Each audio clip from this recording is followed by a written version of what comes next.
What is up, YouTube? We are back. Bet you thought we weren't going to be back. We're back. Not just YouTube. We're on Twitch. We're on Gab. We're all over the place. iHeartRadio for the kids in the back. What is up? We got Magusta in the chat already. Welcome, Magusta. We got Sharon in the chat. Welcome, Sharon. What's up, everybody? All right, guys. So, how was everybody's week? It's only been 2 days since we were on last, but a whole lot's happened in the news. Yeah, Minneapolis they can't get right, and it is still burning. They arrested the chick cop yesterday, though. Now I wonder if they're going to arrest the rest of the police that were with her, like everybody involved. What was she charged with? Second-degree manslaughter. Oof. So it's actually a doable charge, negligence. But I would say that she personally wouldn't be found guilty, but the city would. So there'd be another $27 million payout right before the trial starts. Sharon says, I was hoping you guys would come on today. I got my hair done. Got your hair did. Early birthday present. So yeah, man. George Floyd trial. They both rested their cases today, so we got closing arguments on Monday. So, it ended with a fucking banger. Yeah, it did. Well, it started with a banger. It depends on how you've been watching. You know what I mean? There's been, if it was a 9-inning game, I would say that the defense has probably won 7 innings. I think Nelson's done an adequate job at providing just doubt, as you know. Yeah, reasonable doubt for sure on many different fronts. Like it could have been 3 or 4 different things at this point. Yeah, not even just the reasonable doubt as to what the cause of death was, but also to picture what a reasonable officer would do and should be, I guess, expected, how a reasonable officer should be expected to react under those circumstances. Exactly.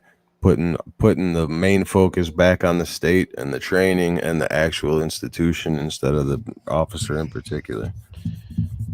And some of the most powerful shit that I saw in the trial, which sort of blew my mind and sort of pissed me off that I didn't really think about that, during this entire time, was Nelson was explaining to one of the witnesses, I forgot exactly whom, just about when even if one is kneeling, on a fixed point, you're never completely standing still. There's ebbs and flows. Your weight is constantly shifting and maneuvering from one spot to another spot to, so like even while his knees are on his back, it's more or less impossible to be sitting there just driving straight down the entire time, for 9 minutes straight or whatever. There's ebbs and flows, there's weight distribution, that does make a lot of sense, and I hadn't even considered that. One of the things that came out in the trial that I wasn't aware of was that Officer Chauvin, or former Officer Chauvin, he only weighed 140 pounds. Yeah. He's a little guy, like a little guy. So 140 pounds, even if they were explaining too the weight distributions when when someone is kneeling on somebody else, the weight distributions on each point of contact, and the way they explained it was kind of interesting to me, and I don't necessarily agree with it, but they were saying that even distribution would be 70 pounds. 70 pounds is not a lot. You know what I mean? As far as in the grand scheme of things, if he's got all of his weight on that point, it's a moderate amount. But like you said, that at any given time, it's moving around. There's adjusting. You know. Yeah, it's shifting. It's constantly shifting. Right. Right. And even then, when it is shifting, if the focus is on the foot that was on the ground and not on him, then the weight distribution would be even less than 25% onto the spot that wasn't necessarily a neck throughout the whole 9 minutes, as we'll get into here.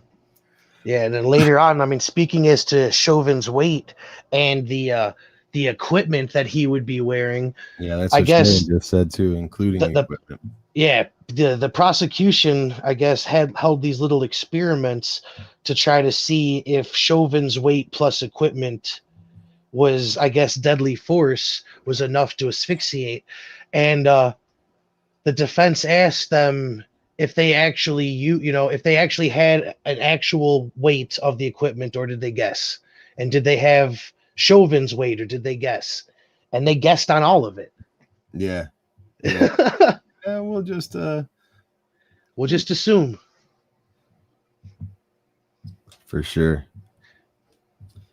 All right, so I pulled up that website that Twitter page I was telling you about, that law of self-defense, that had it. Basically, he made videos summarizing each day, but we're not going to watch all the videos because that would probably take hours. So I was just going to go by the screenshot of the video to remind myself of what happened that day. So March 29th, 2021, day one. We have opening statements and prosecution questions 911 dispatcher Jenna Scurry. Yeah, I believe on the first day they have 3 witnesses for the prosecution. And that's, I mean, anybody that's following the news knows that exactly, what the prosecution questioned and how they say that they owned every single day on their side of questioning. You've been watching the whole thing. It's obviously a different story. 911 operator, I don't know how much actual evidence, or I don't know how much she offered to the story besides she was the one who received the call. Exactly. Like how could you? Yes, we received a call about some funny money, about counterfeit money being exchanged in the store.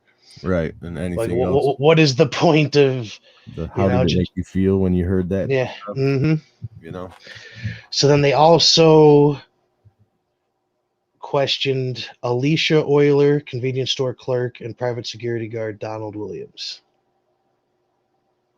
Yeah, the clerk that was the young lady that was working at the Cup Foods that said that this is what happened, that they gave us fake money and we asked him to come back in and give us real money twice. Some later day testimony from other store clerks is actually pretty good for the defense. We'll end up getting into that down the line. Yeah.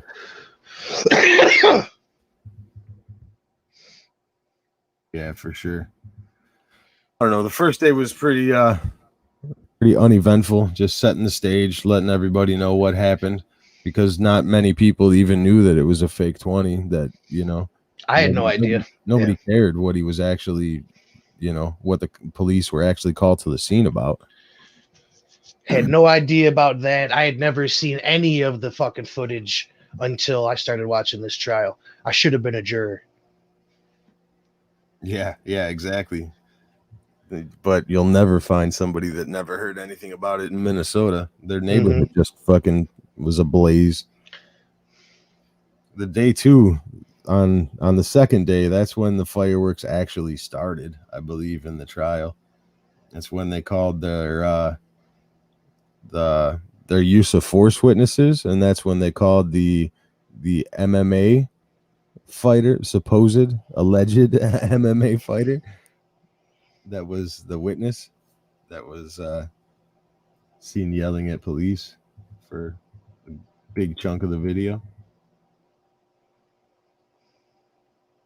This MMA fighter, though, this use of force guy, I mean, they called a bunch of witnesses as far as use of force, and what the statutes are and what the police are supposed to do, and like the one step higher force, stuff like that on day 2. Which again, though, was a lot of it was questionable because the prosecution's pulling experts in, for, use of force experts from across the country, while stating at the same time that every jurisdiction is different and they have their own policies and shit.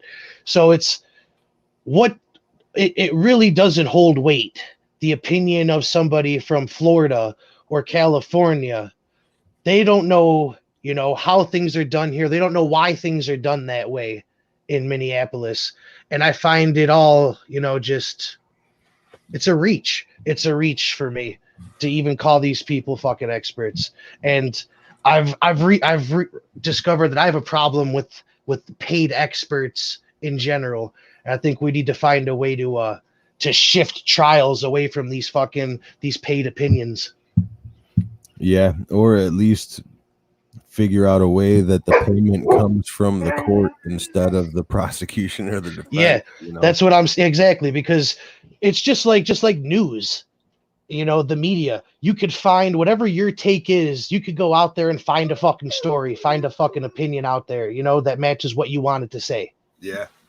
So let's yeah, exactly. So let's just, every trial we go into it with the jurors that, hey, some experts say this, some experts say that. And yeah, the court fucking provides this fucking information, the full fucking spectrum. And make your mind up for yourself, because it's just, it doesn't seem like justice is being done. There's obvious fucking bias on the stand with these fucking guys. Yeah, for sure. I mean, it's clearly evident that there's bias built in. And besides the fact that they're getting paid astronomical amounts of money. Yeah, what did one on somebody's fucking got death? Like $40,000 just for this case. One of those experts. What one dude was it? They asked him how much. I think it was like $600,000 or was it $600 an hour, some shit like that. Yeah, $600 an hour. I think he made $40,000 over the course of this entire case. Like, geez, man. But yeah, the so-called MMA fighter that's an expert said that the police officer had George Floyd in a blood choke while he had his knee on his back area. A blood choke? A blood choke. I've never heard of MMA fighter. I've never heard of this maneuver. Well, the blood choke is just a regular ass choke where you put pressure on both sides of the neck on the carotid artery and make someone pass the fuck out. Okay. I was gonna say, like, as opposed to a crip choke. Yeah. Yeah, no, like a rear naked choke. You know what I mean? Where you fucking. Oh, so any choke, any frontal choke they're all blood chokes. It's a fucking choke. The blood choke, to be a blood choke, you have to put pressure on both sides of the neck to block both arteries. You know what I mean? Oh, I got a big hand. That's any choke. That's any choke for me. But this MMA expert also said that a Kimura is a choke. All right, he's an idiot. As far as I know, yeah, that's an arm hold. I'm not even an MMA fighter, but yeah, that's an arm shoulder hold. Like, and then my favorite part of the testimony by this so-called MMA fighter, and I mean, I feel bad for him because he stood there and watched while all this happened in the grand scheme of things. But they asked him if they said, "You're an MMA fighter, right?" And then he said, "Yeah," and he said, Do you offhand know what your record was as fighting in the MMA? And he said, "No, I don't recall off the top of my head." And the defense said, "We know it was 5-6." So he should have used more blood chokes. Yeah. I don't think he was an expert at anything other than being angry and just being an eyewitness. You know what I mean? To actually call in his expertise as an MMA fighter was a big, huge mistake by the prosecution.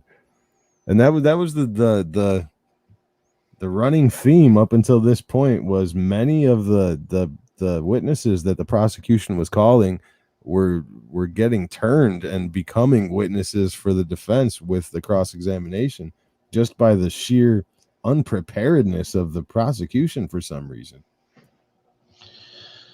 Yeah, I mean, there's a lot to say on that. I mean, just this whole fucking ragtag team that they had up there, and it seemed like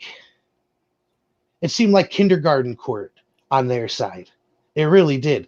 It was just cheap emotion, just trying to play your heartstrings as opposed to going at some fucking facts and sticking to the facts.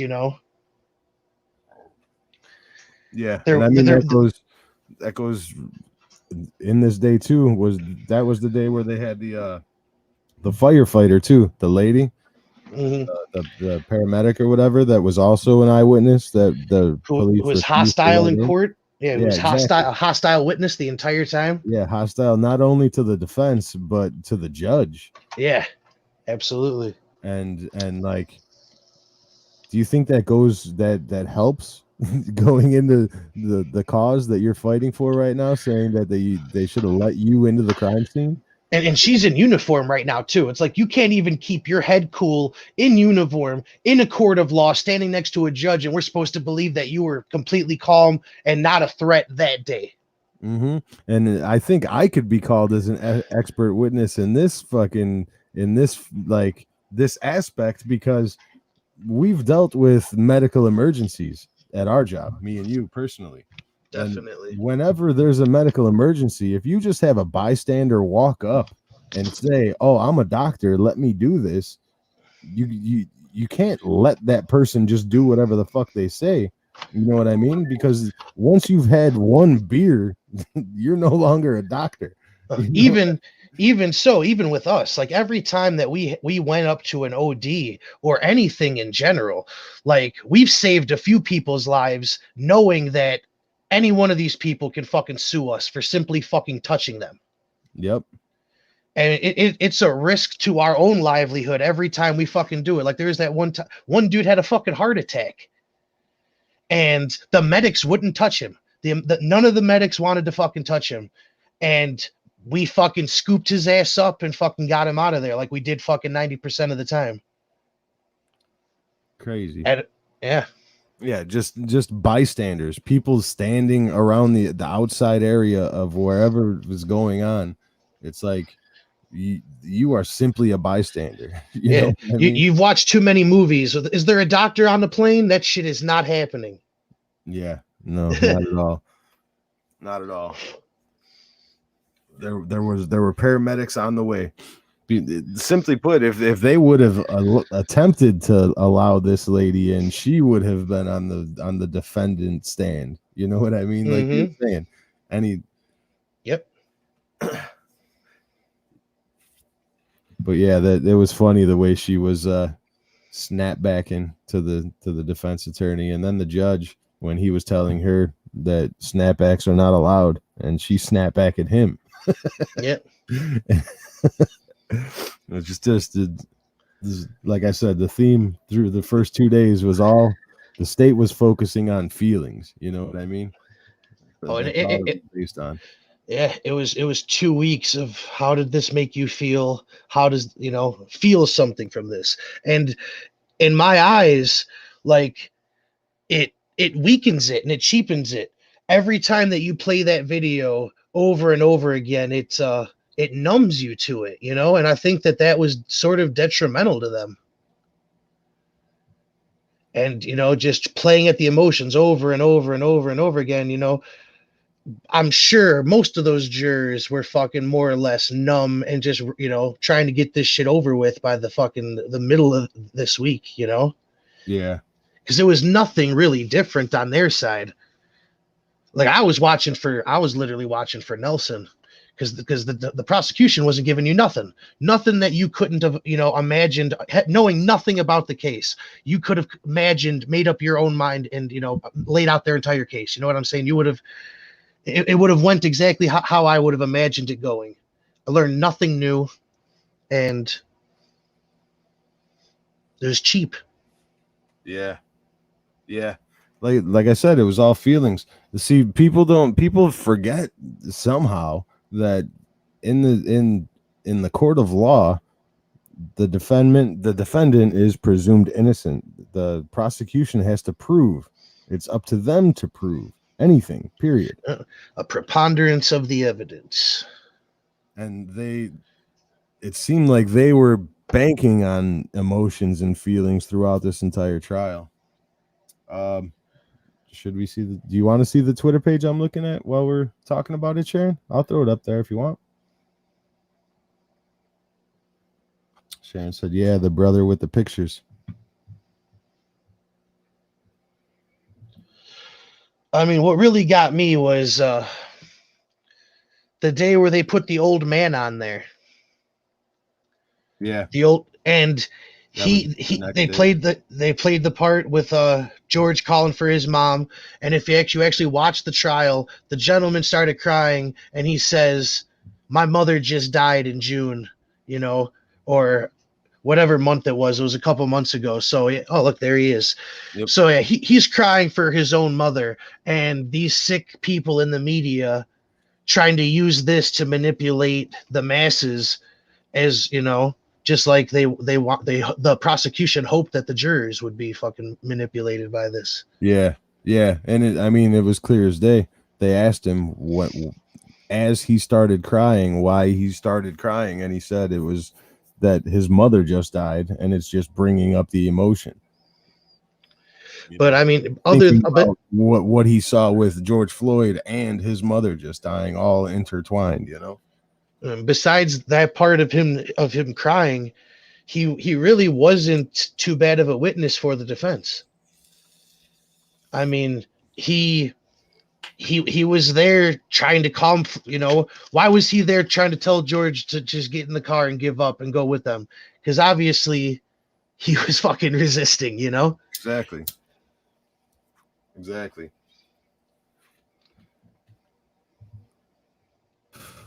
It says that the Chauvin trial day 3 wrap-up, Floyd was high with foam around his mouth. So that's when they were establishing that he was foam. And I think on that day too is somebody might have said that they thought that he was that he urinated, that it was pee coming from his body, and then later on, that was from the car. Exactly. Yeah. So much fucking nonsense, so much just speculation in place of fact. Yeah, I mean, as far as that goes, it's the video. You know what I mean? What you're arguing is against what the video is showing. Like they didn't even study the video, or they did study the video and they're just fucking making the points they want to make. Appealing to the feelings they want to appeal to.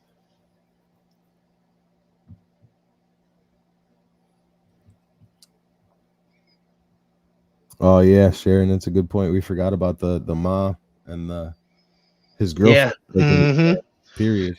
Yeah, that was a whole nother development. Because when George Floyd was on the ground, he was calling out for ma or mama, and that was his nickname for his girlfriend. It wasn't his actual mom. His mom had died years before this.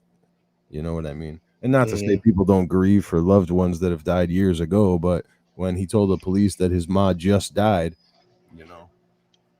it sounded more like a diversion than a truthful statement.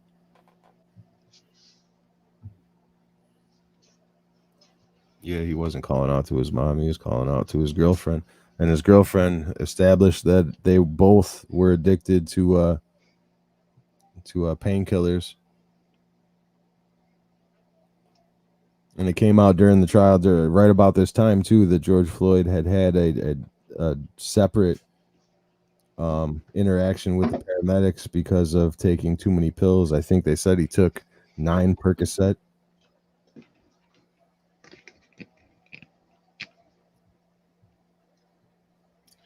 He's on the new age speedball, meth and fucking fentanyl.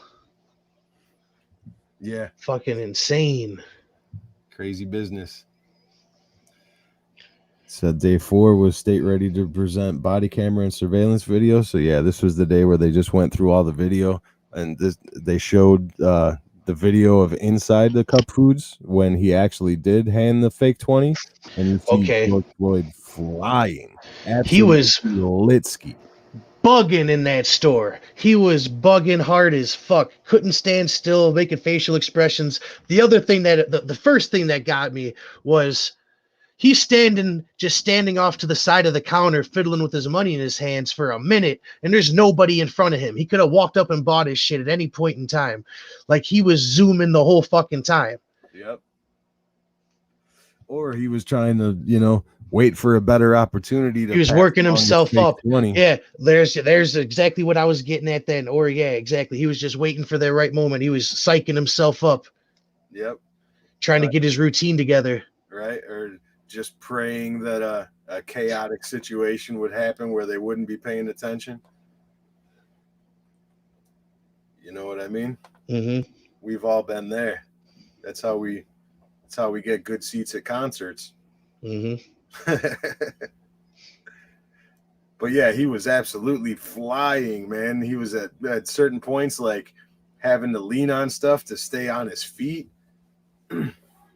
They said way later on in the trial, but I mean it's relevant now, that George Floyd passed out in the car, like absolutely knocked out in the car, and they couldn't wake him up.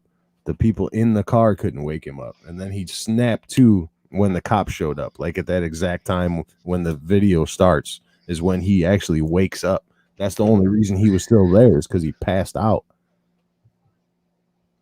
which is crazy. Like, how come people? Why isn't this information well known at this point? You know what I mean? Crazy. Well, the narrative, and everybody wants to assume that they can handle their drugs. Yeah. Must have been able to too. Like he was taking a little bit of some fucking street molly. This motherfucker was on some meth mixed with fent. Yeah.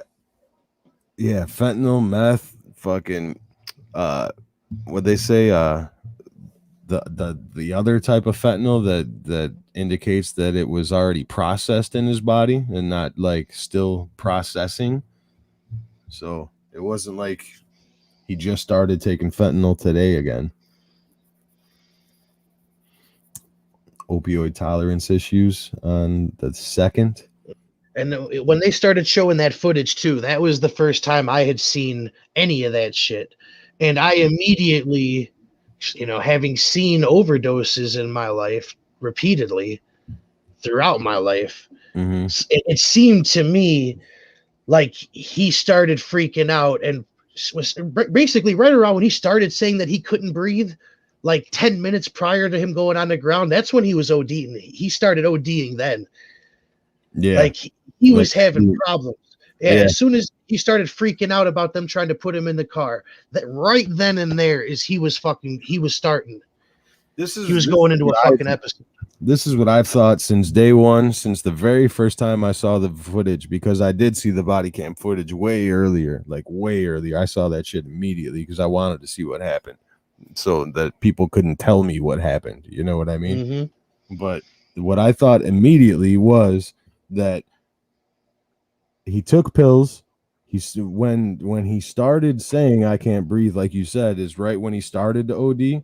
I think that maybe at this point after the trial now, I think maybe he might have started ODing before, because he passed out in the car and he was unresponsive. You know what I mean? Yeah, that's the first time I've heard that too. I mean, you very well might be right there, because I heard in the trial something about the pills that they were potentially on, the pills that they got from the passenger. Yeah, the mama, she testified saying that that they got some pills off of that guy before, and they were some of the best shit that they fucking ever had, like way super powerful, Yep. fucked them up and knocked them out and shit like that. She said that she didn't really like that guy that was in the back seat when she testified, that she didn't necessarily like him, but that he was George's buddy. And the last time that they did hang out, that's where they got the pills from. Yeah, the last those time. pills were around the last time So they hung out. basically, the girlfriend, Ma, testifying, established that the guy in the back seat is basically the drug dealer, alleged, supposed. Well, supplier, the sure. supplier for that day. Yeah, I wouldn't go so far and say all that, but he's the guy that was getting the shit. He was getting the good shit. Yeah. That's the guy that was getting the good shit. You're not supposed to be able to use that against him, but it definitely goes into probable cause. Yeah, for sure. You know, beyond in my the eyes, reasonable doubt is exactly that. It casts a reasonable doubt for sure. He's fucking around with some super powerful street shit that he knew was fucked, was right? Fucking people up. What I thought the whole time was that he was high out of his fucking mind. When the cops showed up, he freaked the fuck out, had a panic attack, and and it started. It was all downhill from there. Domino effect, and also when they put him on the ground, the exhaust from the car. That's what I thought, and like originally, that when I was looking for that. From the truck. I couldn't see where the exhaust pipe was. I actually never even saw a clear view of where his face was relating to the exhaust pipe. Yeah. And I don't even know if the car was running, you know what I mean? That was I don't believe that was touched on at all. But that's what I always thought, just from looking at the video, was the exhaust had something to do with it. So, in my estimation, it was 4 different fucking causes for the one effect. Yeah. And like I was honestly waiting to hear something about the exhaust, last week. And I think frankly it didn't really come out until today. Yeah. Or yesterday, and which really it almost caused a big problem. Yeah. So it must not have had too much of an effect on him, or on the other side, it had enough of it was just another thing that the prosecution didn't want the jurors to be able to hear about. Yeah. Because to see that doubt they had the whole time. Yeah. And it was presented today, and we'll get into it at the end, but it was fireworks today. It was some snaky shit, as well as more kindergarten shit, honestly. All about feelings. I don't know if you want to go by your timeline a little bit too, because mine isn't saying too much. It's just giving me reminding me about what I watched that day. Oh, what day are we on? I got it up on the stream. It's day 5. Day 5.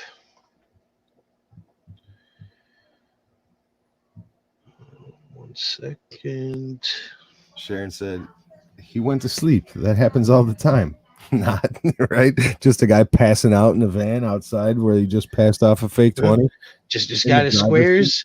Didn't even light a square. Just went right to sleep. Sharon says I'm ignorant when it comes to that meth fest stuff. Oh, meth fest.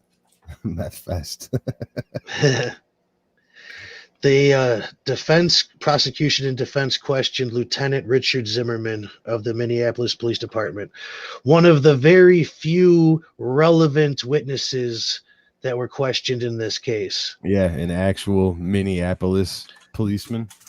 Yeah, I mean, that should have been their focus. They really, in my eyes, they really fucked up by going all over the country for these experts. Yeah. Right. And this is when he got that cop on. The prosecution called the cop, and he's a lieutenant, and he said it was too much force. It was that he used too much force, that the use of force was magnified in what he used. And then the defense came up and asked him, "Have you ever done that?" And he said, "Yes, I have." Yeah. Have you ever held down an arrestee until EMS has arrived? Yes, I have. So, once again, They pull up these witnesses to prove some kind of point, and they end up being witnesses for the defense instead.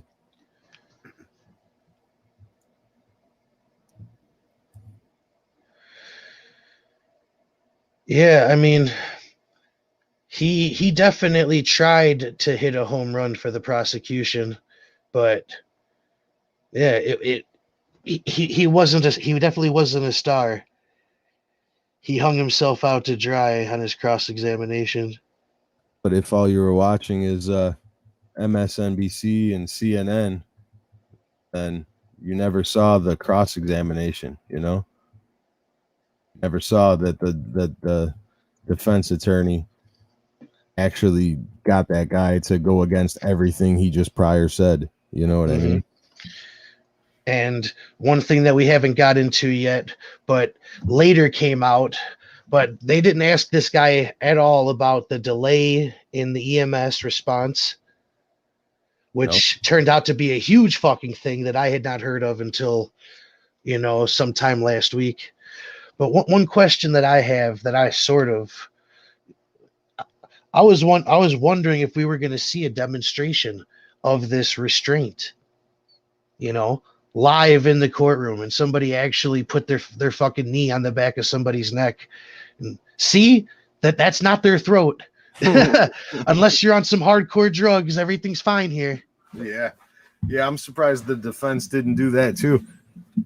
But they did. I think the prosecution had a witness at some point during the week where they had a like a 3D CGI fucking reenactment of the actual placement and stuff. And they had the one where they removed the car out of the picture and shit. Yeah, exactly.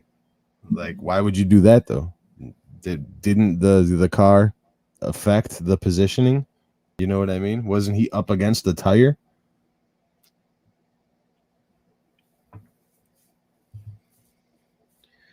And then the head police officer trainer testified, Katie Blackwell.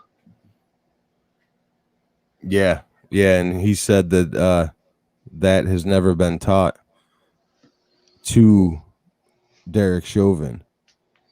That it may have been taught to recent police trainees in Minneapolis, but Derek Chauvin never took that training. Yeah, and then they ended up bringing up his training records with the next witness. Yeah, and showed that he was completely up to date, so he would have taken that training. Yeah, right. Which is hilarious. It goes right back to what the fuck were you guys doing for the last year preparing a case? I mean, apparently the charges that were placed against this man are not sustainable, but. And then there's the doctor who pronounced Floyd dead, Dr. Bradford Lagenfeld, senior resident at the emergency room. Did we get in it? Was there an actual time of death ever fucking said either? There's just, I don't think I ever heard one. The 9 minutes. That's when they're saying it happened. They're sticking with that. Yeah. I mean, they actually they confirmed him dead in the parking lot a couple of blocks away. They said, right, where they tried to perform CPR and then couldn't. And then that's what I'm wondering. Like, when did they for sure not get a hint of a pulse or any sort of benefit from resuscitation efforts? Sharon said, "Did that guy saying right all the time drive them nuts too?" The EMS guys look faked. Yeah, the EMS guys, it was weird. It was like contentious testimony when I was listening to that. It was like they were asking him questions that are like easily logically answerable, but the EMS guy was like, I was doing whatever I needed to do at that moment. I didn't care who was in the back of my fucking thing. They were afraid that militant Butch was gonna beat them up after the case for not saying what they were supposed to. Yeah. The lady wearing her fireman outfit. Yep. And her beret haircut. And then they showed pictures of her like during the actual Mm-hmm. on the side. Yeah. He's like wearing sweats and a do rag. Like, I'm a doctor.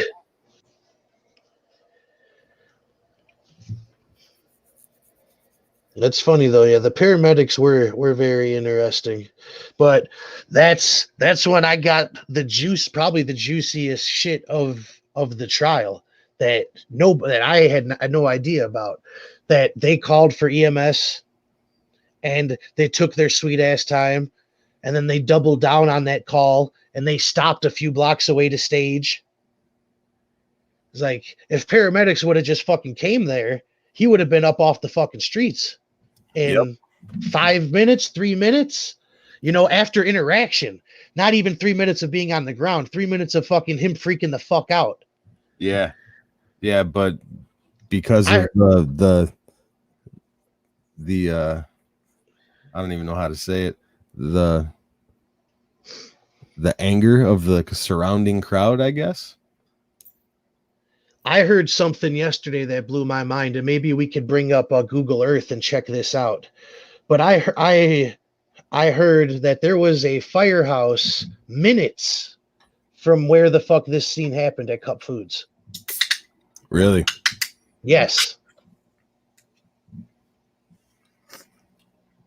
I could try it real quick. Just look up the Cup Foods, the wreckage that was Cup Foods, and then actually, yeah, I might be able to just type it into fucking Google, type in that address, and then firehouse, nearest firehouse. Mm-hmm.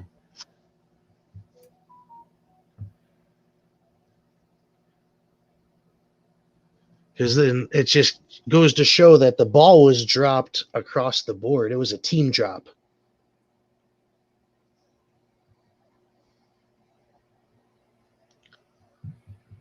Let's see here.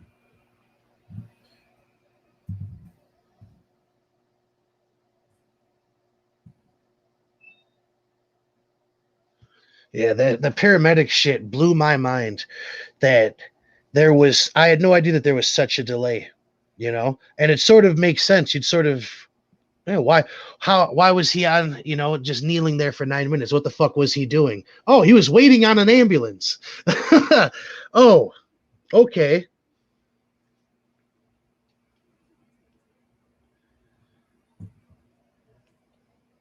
All right, I got Cup Foods up. Let me see.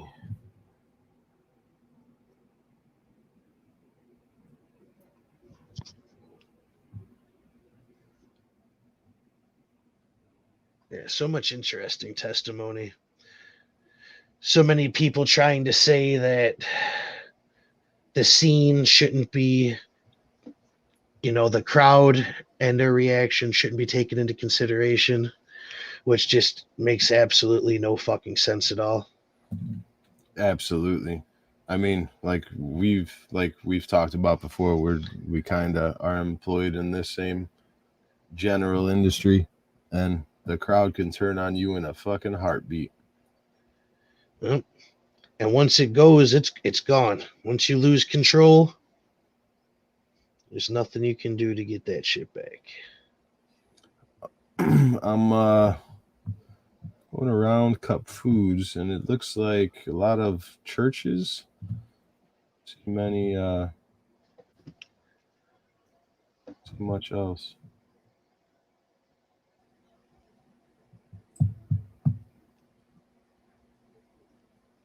Elementary school, church, school.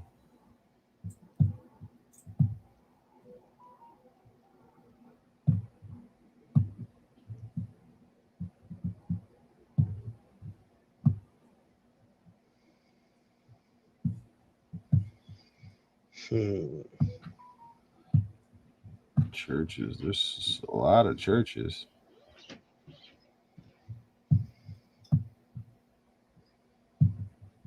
I'm looking as well.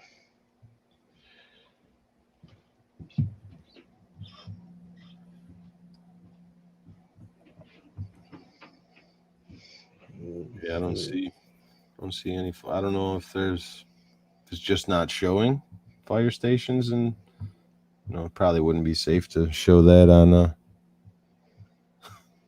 like security concerns for attacks and shit. You know what I mean? Maybe.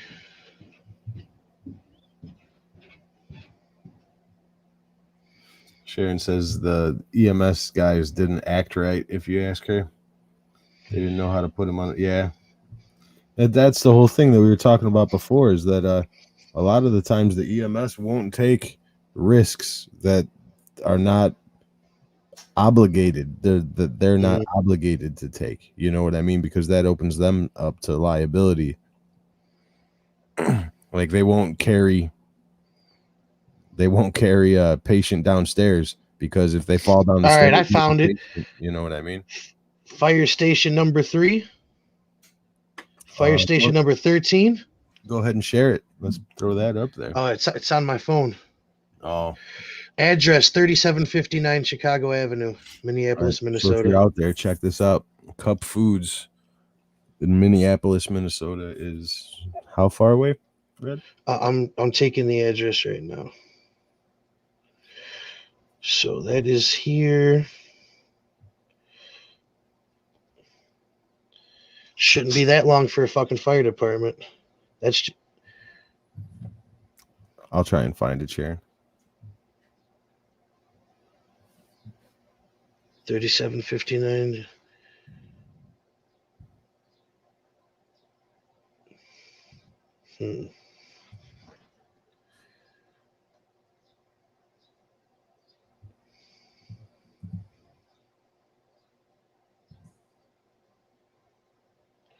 Oh, that took me to Cup Foods. It's a couple blocks. I guess that'd be to the right and down. I found it. It's fire station number 13. It was not that far at all. I'd say 2 miles, maybe less than 5 miles, definitely. So I'm just looking at a Google Maps or an Apple Maps.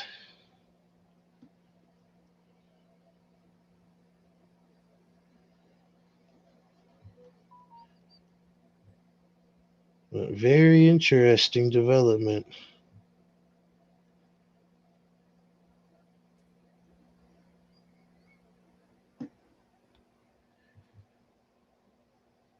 Yeah, fire station 13. Maps. Directions.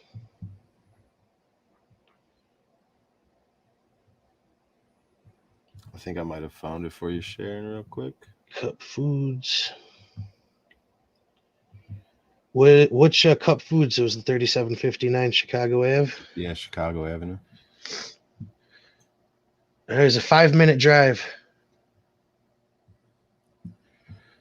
I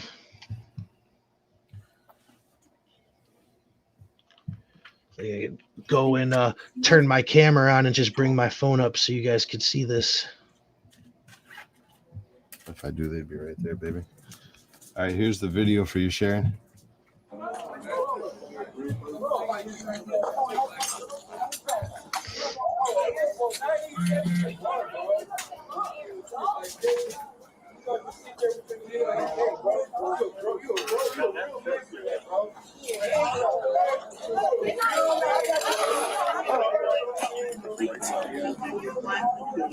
Their paramedics wear brown shirts.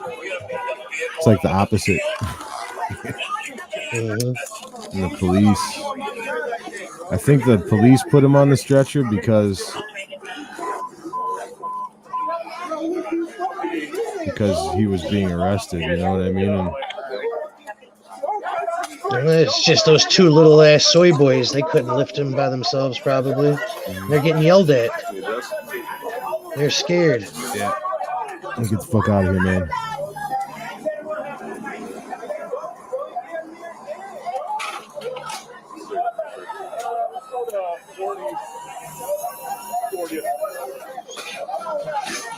You want one of us to ride with? Yeah. Ride with? Yeah. Okay. don't have my phone, so I'll be back here. What's that? Help get Bella down. Yep. Where are we going? We're just gonna be down the street. Okay. Did your partner need your assistance to perform those resuscitative efforts? Yes. So what? See, I'm not sure. Every Sharon says it's not paramedic outfits, but every like city or municipality has their own uniforms. It could be. Yeah. Like I mean, here, it could be that they're just not even for a Chicago, fire department. You know, they could have just been from a private ambulance company. Right. Exactly. Here in Chicago and Illinois, for as far as I know, it's mostly private ambulance companies. Like the fire department has like one emergency ambulance for each like little municipality, each firehouse, you know. Mm-hmm. But that's what they do. You know what I mean? That's what paramedics do. It's again. How long was their response time? Oh, I don't the know. paramedic response time? In my head, it was a while though. Definitely. Yeah. It was a while. Because they staged. They fucking there was a delay for them to get there, and then they staged. Because of the hostile crowd. Yeah. Yeah, ours are like the opposite here, Sharon. She says that theirs wear white there. Ours wear blue, and police, like the sheriffs, wear brown.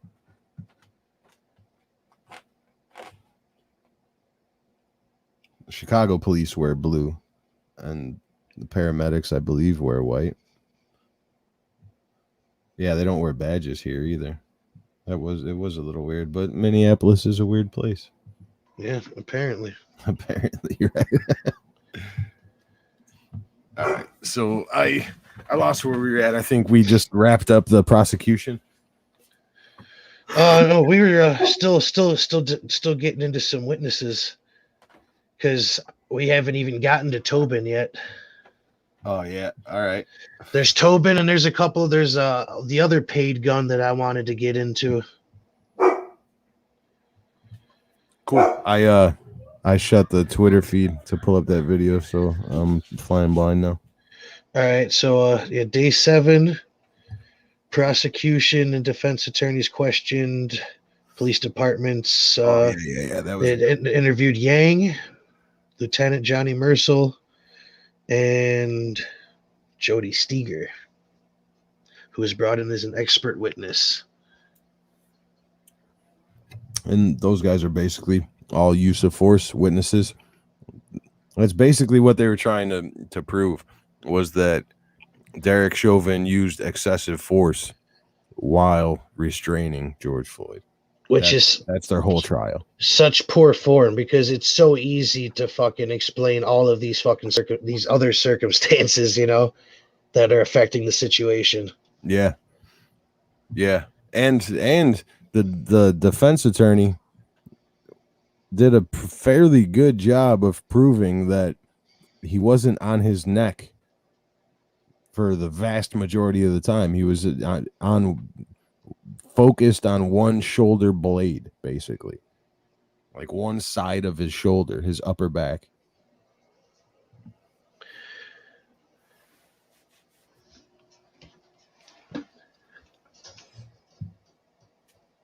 Let's see here. I'll pull it up so I can follow along. Were we on day? Day, yeah.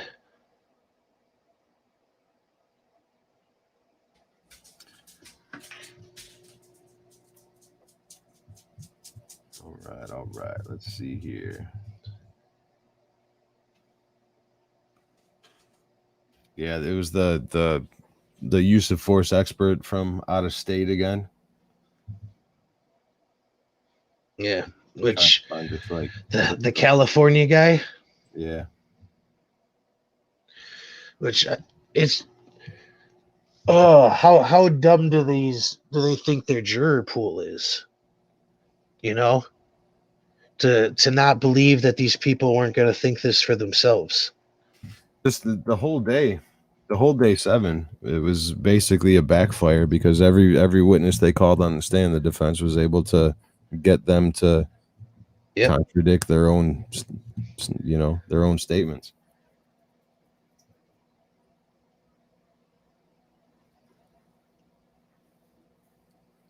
What did The we officer have who on it? trained Chauvin. Yeah, that's the Steger guy, I believe. Sergeant Jody Steger. That was basically the whole day. It was a big backfire. They were trying to argue that Chauvin violated police policy. That it was basically literally the state and the police department throwing Chauvin under the bus, saying that we didn't train him to do any of the things that he did, even though there's picture evidence and training information that prove that he was trained to do exactly that. Hilarious. What did this team of rock star fucking attorneys do all the year? They got your boy, the smoking expert. That's day 10. We're almost there. Day 8. Let's see, another use of force expert. They followed up with Jody Steger.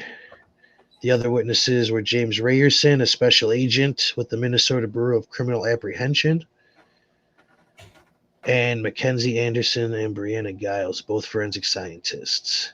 Yeah, so they basically just wrapped up the questioning from the day before, and then they started focusing on George Floyd's drug use on day 8. They were showing, that's when they started showing that George Floyd had fentanyl and methamphetamines in his system at the time of death. And somewhere along these days, we also got the news that they found pills in the car. Yeah. And a little bit later. And what's it called? The defense asked one of the witnesses if he was suggesting that he himself had planted those pills with Floyd's DNA. It was great. Yeah. And not way earlier on, I believe it was on day 1, was when the judge ruled that what appeared to be a pill in George Floyd's mouth at the very beginning of the interaction was admissible too. So at like day 1, they established that George Floyd had a pill in his mouth when the police interacted with him, as well as the 2 or 3 portions of pills they found inside the back of the cop car, as well as the 2 pills that they found inside the van after the second search of the van. But it was taped off and sealed since the first search. Mm-hmm. And that's what rolls into where the defense put him on the spot, asking him if he's suggesting they planted evidence. It's epic. It was epic. I mean, yeah, I guess we'll get into what I was just going to say, because there's a lot of things leaning towards this whole thing getting tossed up. Here, I found this image. Let me share this real quick. This is the image that they shared during the case to show that he was trained to use that technique. The prone technique? Yeah, the prone technique here. It's just an image, so. Oh, what do you know? What do you know? They're in handcuffs. Now what? I mean, hold them. Hold that up for everybody out there a little bit. We hold him till we figure out what the fuck we're doing. Is he going in an ambulance? Is he going in a wagon? Notice the placement of the knee. And it clearly says, okay, they are in handcuffs. Now what? It's tough business for the prosecution. Yeah, that's rough. This picture itself is rough because that is the training manual. You know, maybe the prosecution, it just dawned on me. Maybe it seems like they're kindergartners because they are kindergartners, because no real prosecutors wanted this case because of this shit right here, amongst other things. Yeah. Yeah. Sharon's here says, I think he knew he messed up and spit him out. Yeah, Sharon, I think you're right. I think he knew he messed up, which is exactly why he was saying, "Don't leave me, officer. I'm claustrophobic."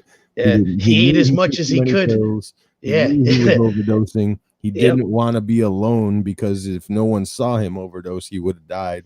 He wanted people to be around him to be able to call for help. Yeah, for sure. Because That's yeah, right. it certainly seems like he started eating his pills, realized, oh shit, I can't eat all of these. I'm going to die. And it was a little bit too late for him to realize that. But this picture is a huge smoking gun. No, for sure. It is. It is.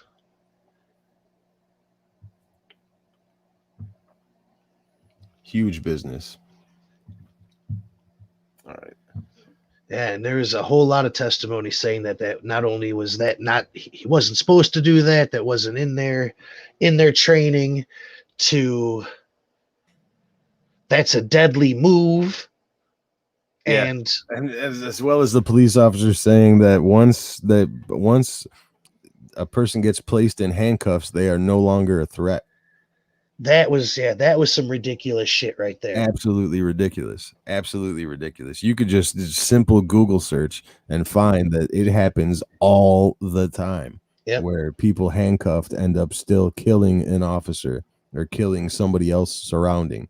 You know, it happens all the time. Yep. Just because you don't think it could happen doesn't mean that it doesn't actually happen. Yeah, because it's the more than likely scenario. You got a motherfucker in cuffs. Why? Because he's a danger to himself and others. So why are you going to give him any sort of opportunity to do anything? Right? They're a threat to themselves and others the whole time. The threat never ceases.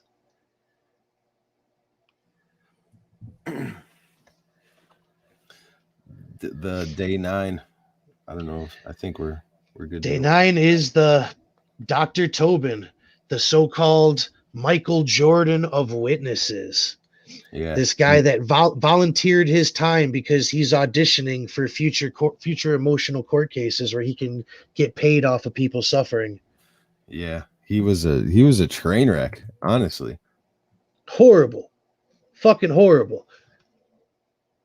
And I try not to go too hard on guys with Irish accents, but it's making us look bad as a fucking bunch, as a collective group. Said anybody that was subjected to what Mr. George Floyd was subjected to would have died. It just makes me wonder, was he talking about the fentanyl? Because then it would actually make sense. Yeah, and right here, a demonstration would have been perfect. Like fucking Nelson just lays down on the floor. Hey, Derek, come kneel on my neck for a few minutes. We're gonna finish the rest of the questioning while I'm down here, okay? Yeah. Yeah. It's right about here is where the media really starts pushing that the Chauvin defense is throwing gutter balls. So right here is where the media is really setting the stage for shit to pop off when they sure tried by the outcome. Yeah, they definitely sure tried to spin the fuck out of it in every fucking way, every turn. Not a speck of honesty have I seen from pretty much any network. Watching HLN's coverage, fucking CNN's The Scholars. Yeah, I love watching CNN. Like it's my guilty pleasure because they're all so wrong, and it's like they know that we know. So, but they're paid to read the script, so they're gonna do. They're gonna dance, monkey dance. It's their job. Just seeing the fakeness all be forced out to the forefront, But the probably the greatest line of this trial came from Mr. Tobin when he was asked about George Floyd's cigarette use. Yeah. And this clown, this what was the phony doctor from The Simpsons? Was it Dr. Rick, Dr. Nick? Dr. Nick. This Dr. Nick motherfucker said 90% of smokers don't have any effect on their lungs. No reaction at all. And I suddenly was suspicious as to why this guy was there not getting paid, because Philip Morris had already paid him to be there. Yeah, Big Tobacco showed their ugly face once again. That this dude's a fucking clown. He's the lung guy. He wrote the Bible on lungs. This is what the fuck they said. Cigarettes, they're fucking great. Buy 2-packs. He prescribes 2-packs. Dr. Michael Tobin, the 2-pack guy. As long as you're in that 90%. Hey everybody, did you smoke today?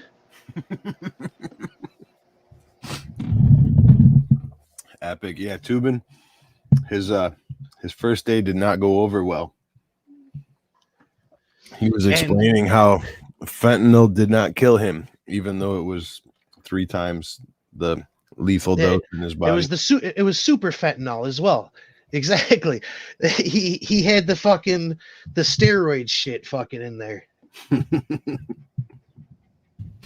And Tubin will show his face again shortly. Yeah. He just couldn't. They couldn't fucking keep his ass out of there, and they couldn't keep his shit together either. You think with all the time that they obviously spent holding the hands of their other witnesses and practicing, they certainly didn't do it with who they needed the most. Yeah, because it was a fucking train wreck. The Tobin guy and the dude after him. That dude was just the dude that they did pay. He was just so fucking dry, and it just wasn't good testimony at that point, because you'd heard so much other shit up until then. He was redundant. The actual expert clinical guy was overkill and redundant by the time he got up there. Yeah, they waited way too long to actually try to enter evidence. Day 10 was the day the county medical examiner said drug use and heart disease were secondary factors in the death. They said the breathing expert, I believe it was Tubin again, like the end of his testimony, he said Mr. Floyd's oxygen was cut off during his arrest, which will come back at a later date. One witness explained that talking does not mean being able to breathe adequately.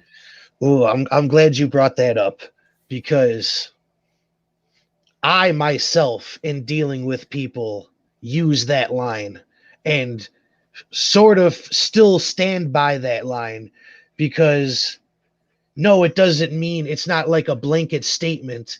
Like if somebody's fucking dying, like if I was Chauvin, I would have definitely, I probably wouldn't have had to kneel on his fucking head either, but he would have been fucking up and in a fucking recovery position way fucking sooner.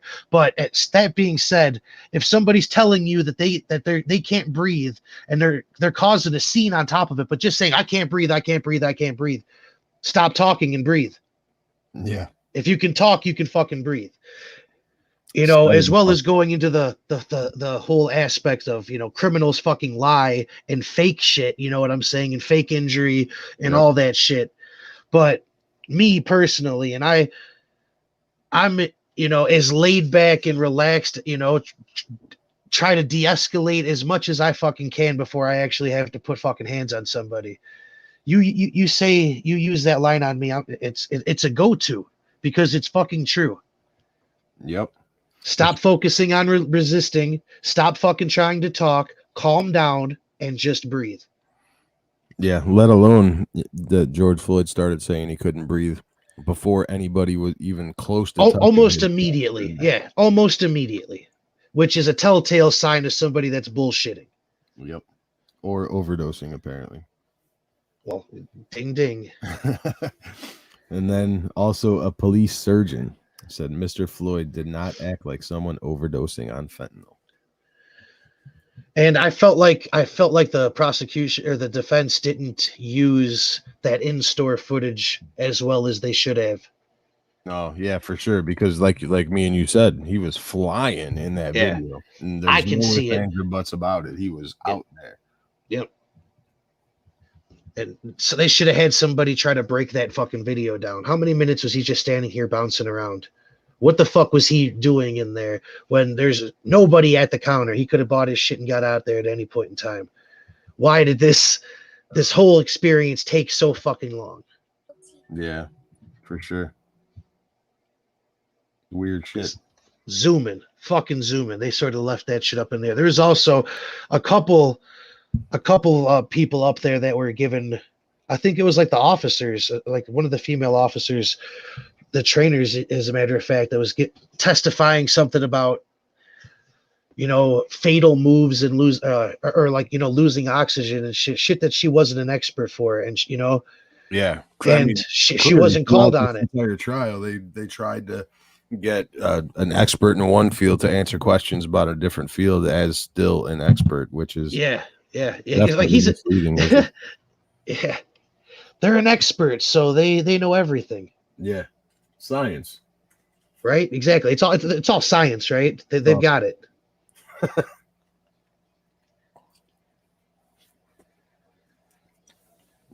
And then what are we at now? Day 11. Yes.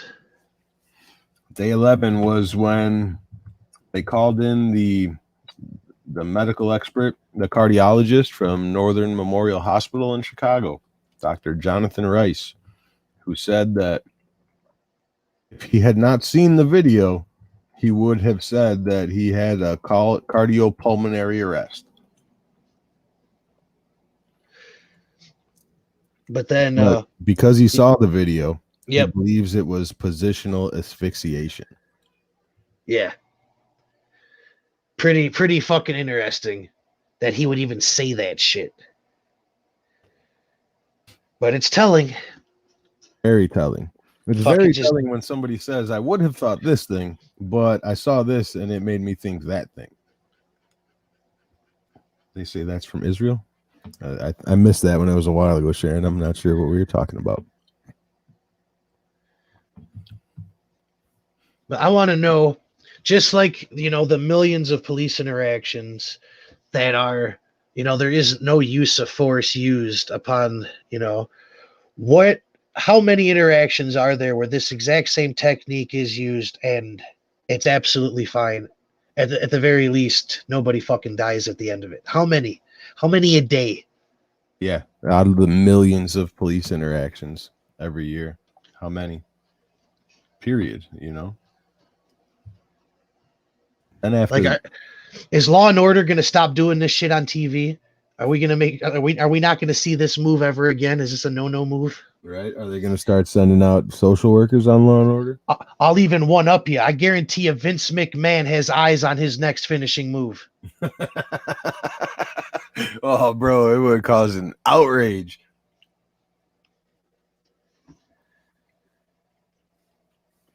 He's writing it up as we speak. So after the cardiologist from Chicago, it was George Floyd's brother. Which, yeah, I mean, at this point, sort of cheap, Super so, oh man, we're really losing this thing right now. Let's get back to some emotion. Yeah, because the day before, they ended visibly flustered by the cross-examination of the defense. So let's get right back to feelings, okay, guys? Yep. The ship is definitely teetering here. And then the last witness was Seth Stoughton, the National Police Use of Force expert and an assistant professor at the University of South Carolina School of Law. That guy, he was dry, but he was also a fucking joke, man. He was obviously a fucking hired gun. For sure. And he just a paid opinion himself as well in cross. So yeah, no, he definitely did. They literally fucking all did. He said that both the knee across Mr. Floyd's neck and the prone restraint were unreasonable. Well, that's great, seeing as the knee wasn't across his neck. A prone restraint was unreasonable, huh? No reasonable officer would have believed that that was an appropriate, acceptable, reasonable use of force. Another good piece that Nelson brought up was there's a Supreme Court ruling on use of force, and like, whether or not, when something to look at when prosecuting a fucking officer for use of force. And it pointed out, that, it's basically the reasonable officer thing, that what could a reasonable officer be expected to do without hindsight. And that's a key part here, because there is a shit ton of fucking hindsight from all different fucking angles. For sure. And I mean, my opinion of this hasn't wavered after seeing the video, after hearing all this new evidence. I didn't think he was going to get arrested. I don't think you could find him guilty of fucking killing him. I don't think there's enough evidence to that. But he's definitely responsible. I mean, he certainly did not try to help that fucking man, and he's definitely guilty of that. Fucking negligent homicide, manslaughter, one of the above. But I don't think that they're going to get a fucking murder charge to stick on this guy. No, I don't think so either. But at the end of this Mr. Seth's testimony, he directly contradicted the previous expert's testimony on use of force. And he said, well, no, I disagree. I think that the last expert you had testify was wrong about use of force. So kind of backfired again on the prosecution on day 11. Yeah, because it's funny because he couldn't let it go. Him being a professional fucking opinion giver, he's got previous testimony in court saying that he contradicts that shit. You know what I'm saying? So he had to stand by it. That's just kindergarten bullshit on the prosecution again. Yep. This is just kindergarten court. More organized, man, in my fucking high school debate team. All right, I think it was day 12, the beginning of the defense.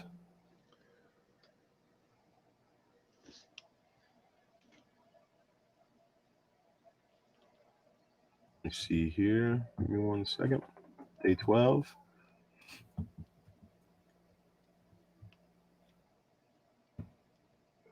Your next memory is out there. It was the last day the prosecution wrapped up their case. What did they do here?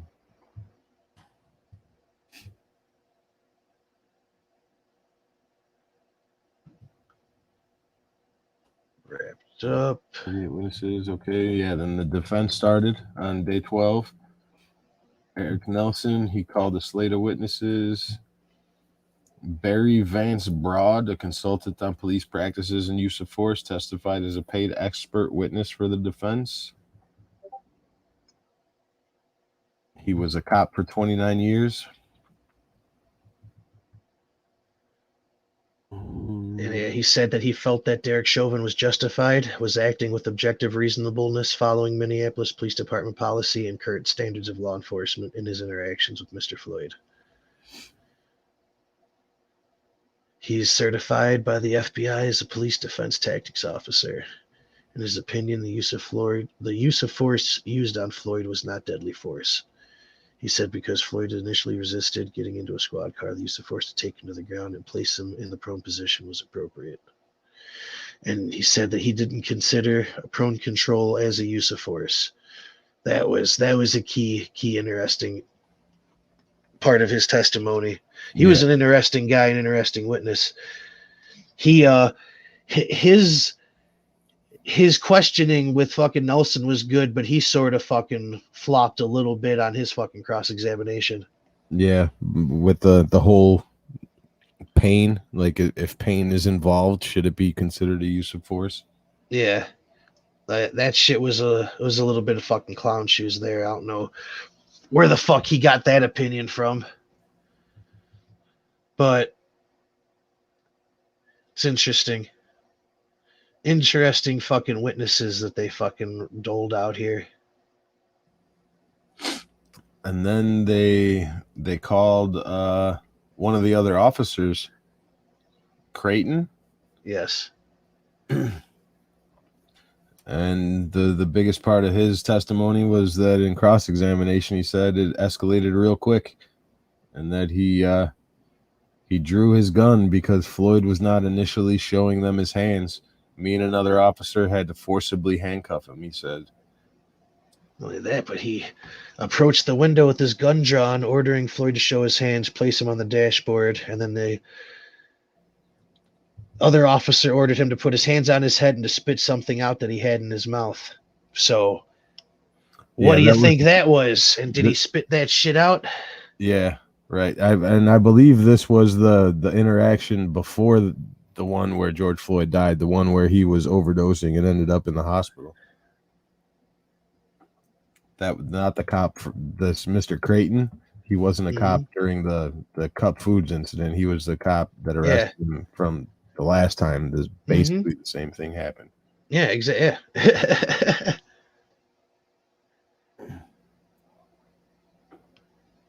And he freaked out then. Don't shoot me, don't shoot me, don't beat me up. Yep. And then Nelson called Michelle Mosing, the retired Hennepin County paramedic who Floyd told when he was being arrested the time prior that he's an addict.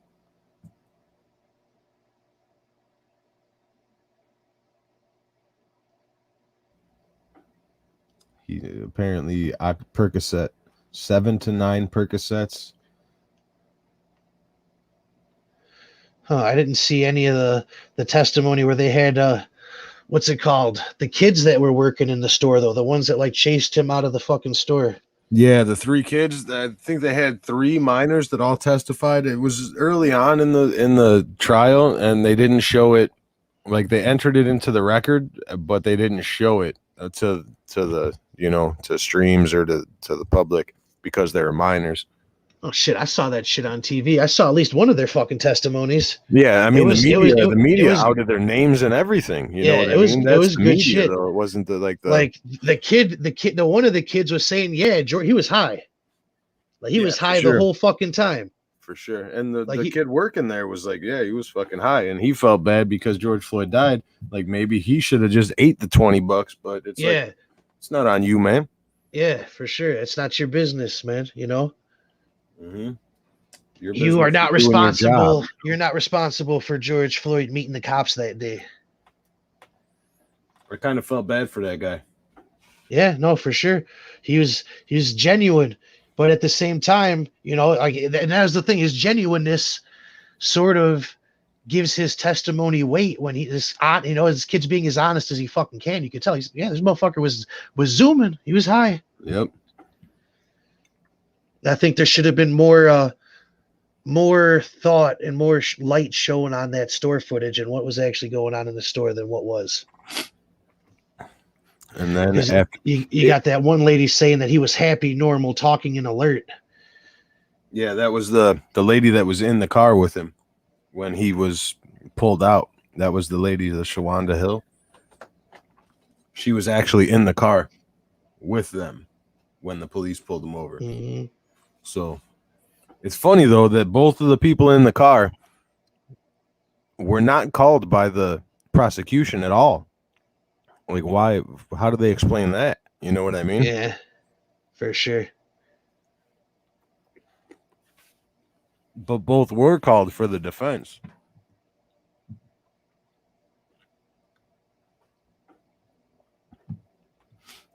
I think he has a Napoleon complex.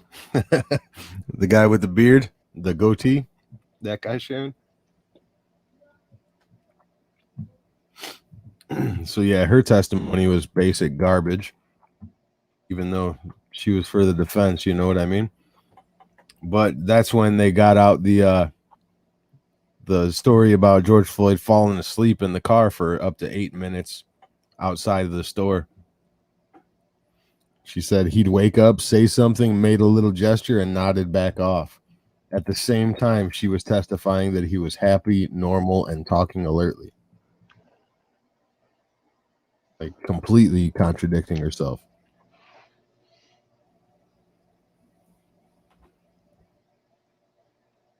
So a whole lot of that. For sure. And Chang? Who's Mr. Chang here? Minneapolis Park police officer Peter Chang testified that he responded to the Cup Food store for backup. Said that the crowd was being very aggressive toward the officers. If they had radioed for help, you would have heard that, right? Prosecutor said. Chang said yes. And that was it for day 12.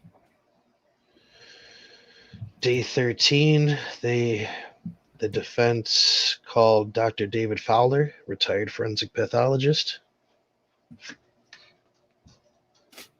I got to see his face. Let's see here.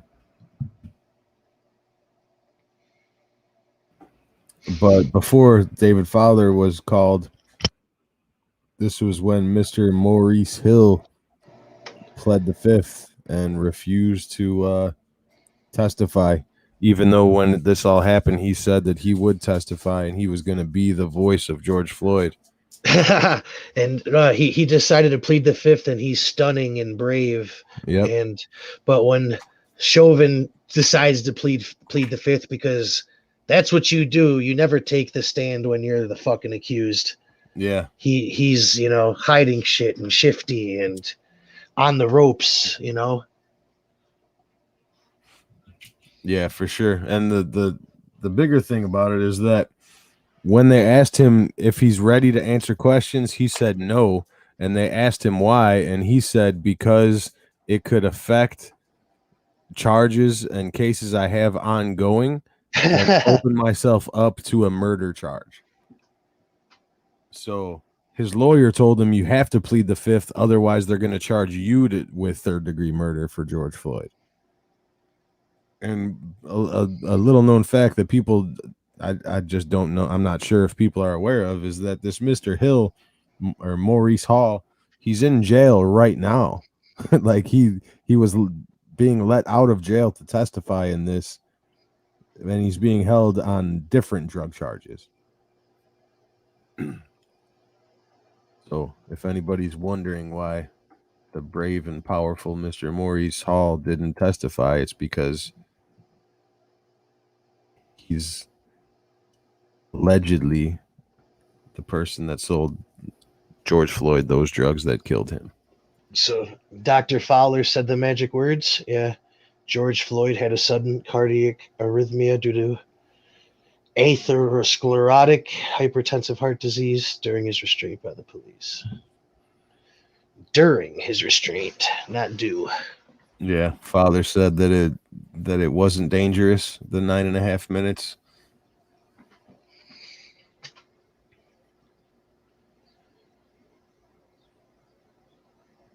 Nelson had Fowler step through the 5 options for manner of death: homicide, suicide, accident, natural, and undetermined. Yep. And his testimony pointed to multiple possible causes of death, which is just reasonable doubt.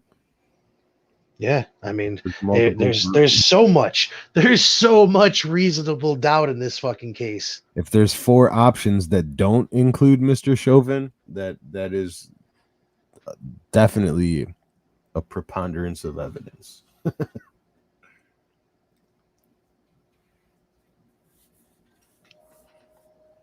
So what was that? That was day 13, and then and this is at the same time where this was that Sunday where that Kimberly Potter shot what was that guy's name? The latest one, the guy in Minneapolis. Mm-hmm. So this was this past Sunday, same day. And the defense attorney Nelson, he did a good job by at least petitioning the court to sequester the jury, seeing as one of the jurors live in that city. That, what was it called? whatever city that guy got shot in. Like one of the jurors is from that city. No shit. Yeah.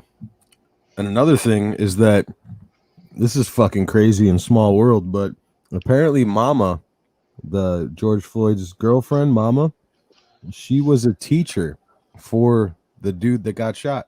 She was like one of his teachers. No shit. Yeah. Is that crazy or what? That is pretty fucking crazy. Small world. So then it was Monday. Oh, this is Thursday now. Oh no. Day 14. Yeah, day 14 was today. Today, yeah.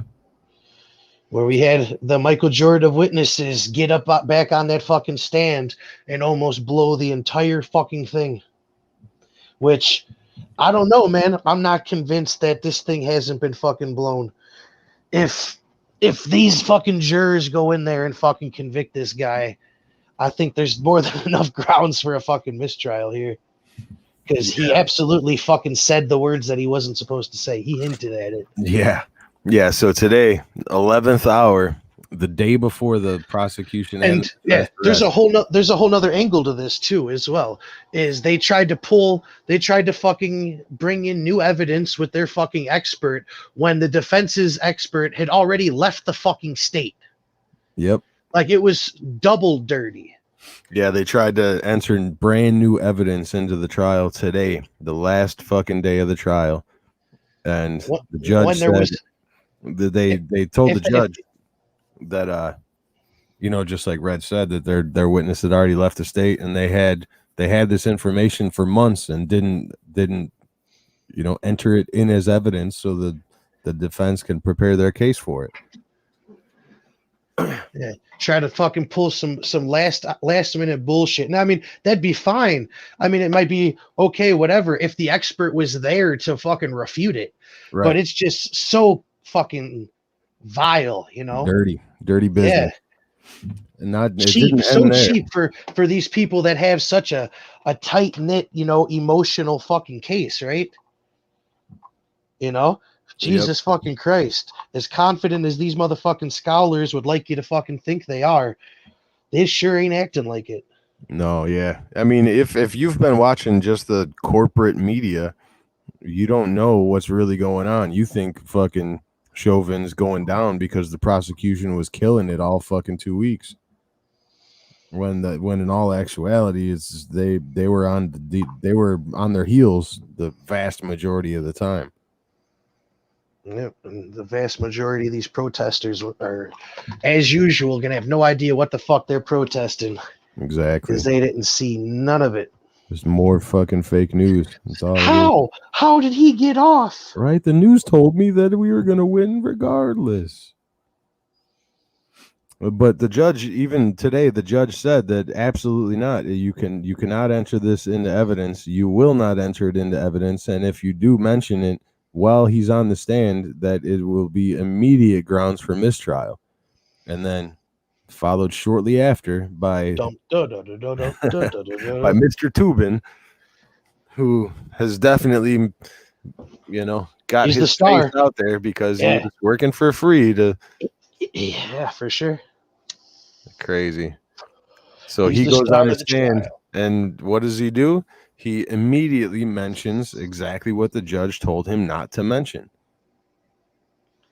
Which I think it might be a play by the state to get him in trial because they got their asses handed to them.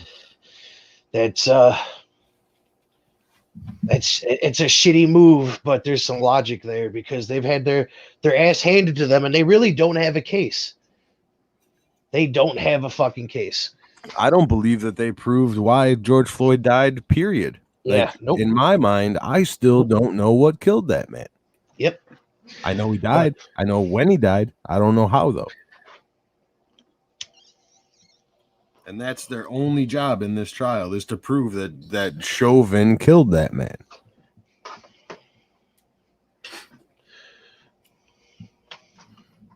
So here we are. We're set. The stage is set for the the what do they call it? The Summer of Love, Volume 2. The Summer of George, Part 2. Yeah, the flames abound. Yep. Instead of sweatpants in a recliner, we're getting Molotovs.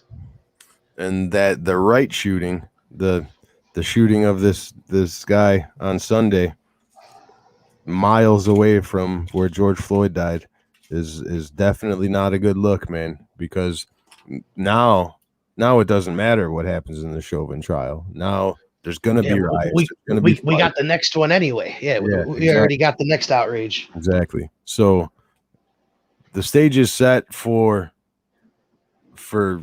big unrest. I mean, just imagine if the Chauvin goes to they reach a verdict and they say not guilty murder, not guilty murder 3, guilty manslaughter. The media is only going to play not guilty murder. You know what I mean? No, I don't think so. I think they're gonna guilt. Well, yeah, you might be right. They're gonna try to fucking uproar it, but it's not election season anymore. I'm gonna definitely have my eye on how they do play it.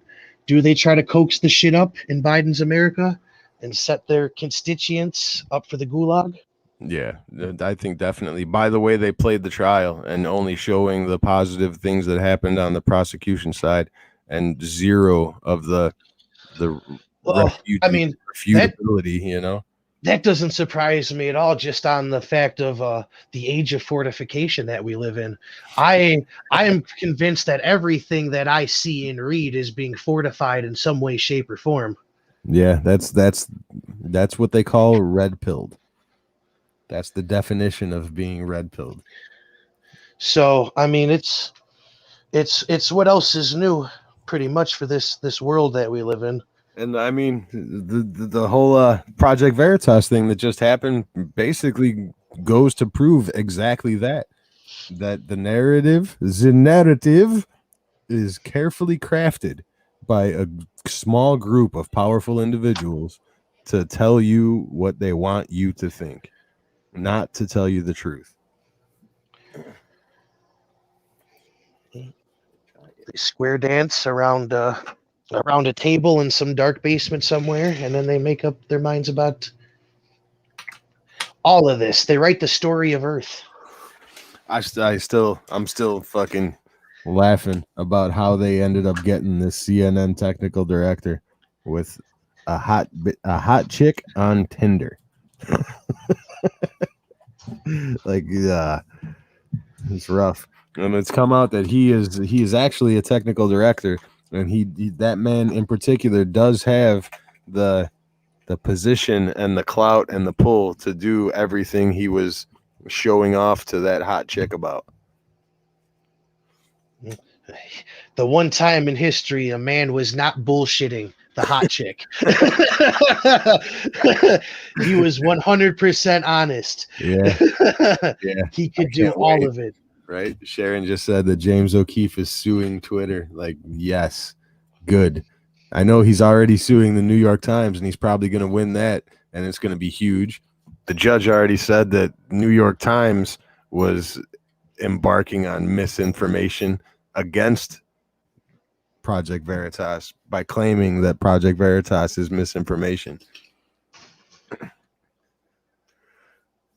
I like it. I hope my stance has changed a little bit since when we started this podcast. I was saying that I hope Donald Trump buys CNN and fires everybody and turns it into Trump Network.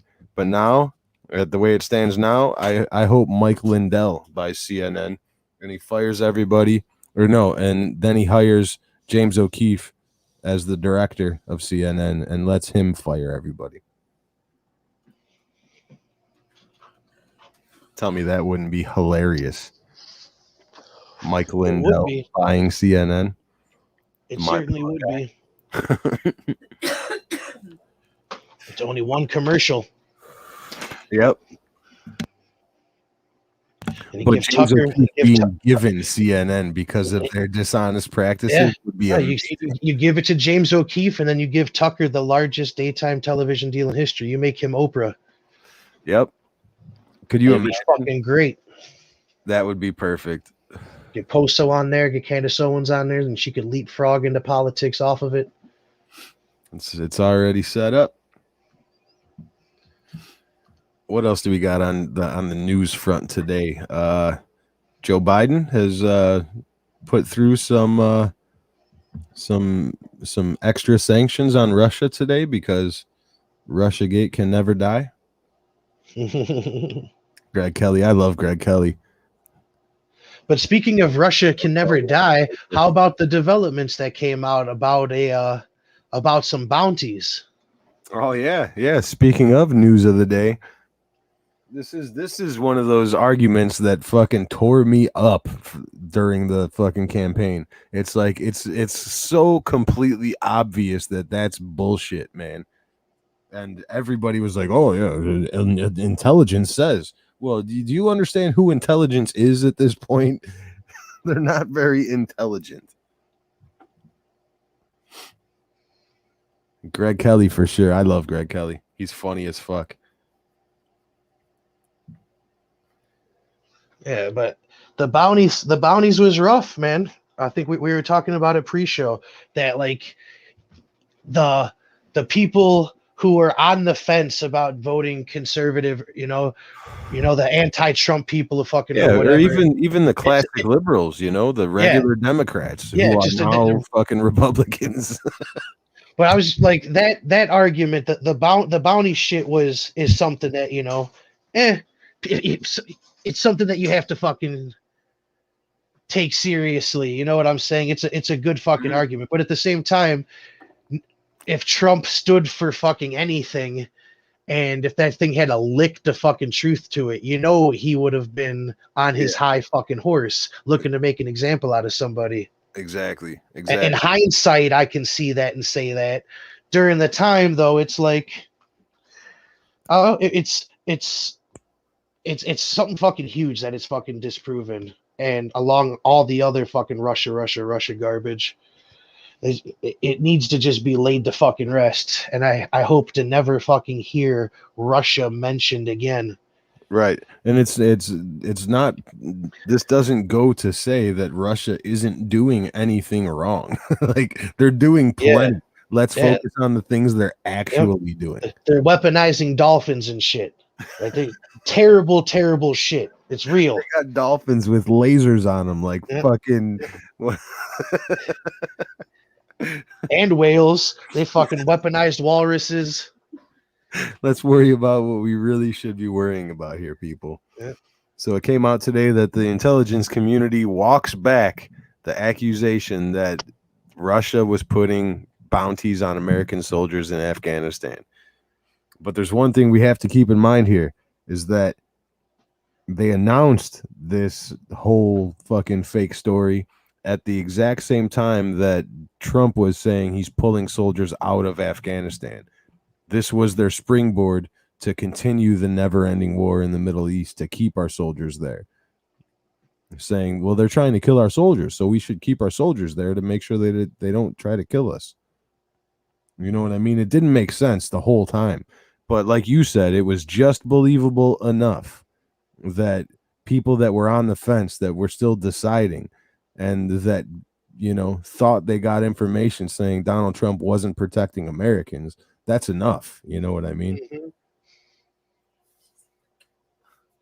Yeah, I mean, it was believable enough, definitely. Whether it's a threat or not. Magusta says dolphins are the arseholes of the sea. Hashtag anti-rape. They're water people as far as I'm concerned. They should be protected at all costs. Water people.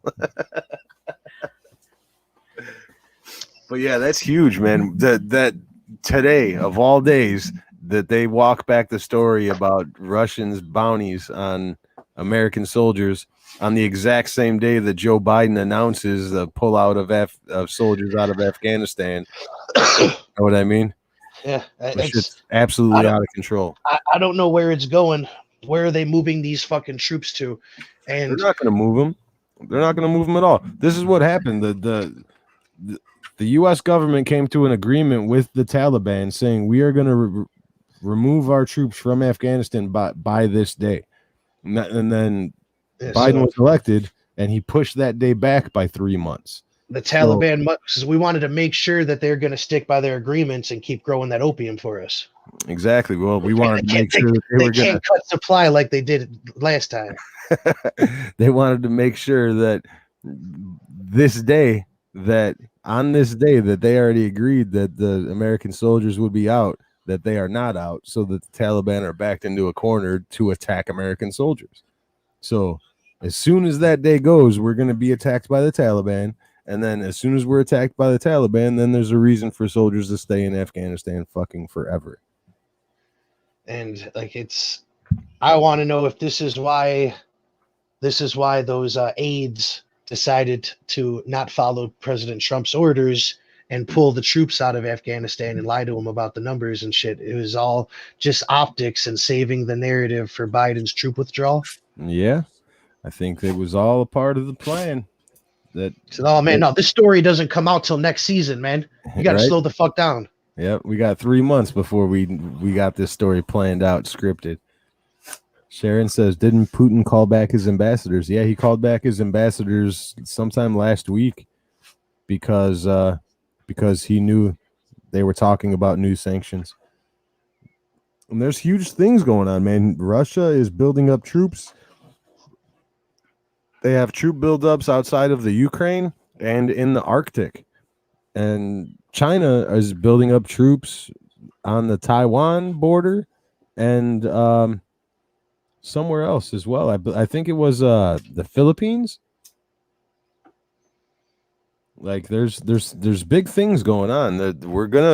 Shit's gonna break off here pretty soon. I wouldn't be surprised if China and Russia have already come to an agreement, like a fucking Warsaw Pact, you know? We're going to take Europe. You go ahead and take the rest of Asia that you don't have already.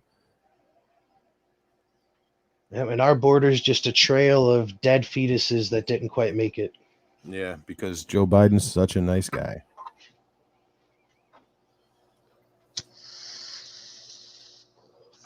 Crazy business. He's so inviting. I want to go to Uncle Joe's lake house. Not me. You see Hunter Biden down on all fours naked looking for crack. Smoking all the Parmesan cheese. Right. All the pizza places around his house are fucking millionaires.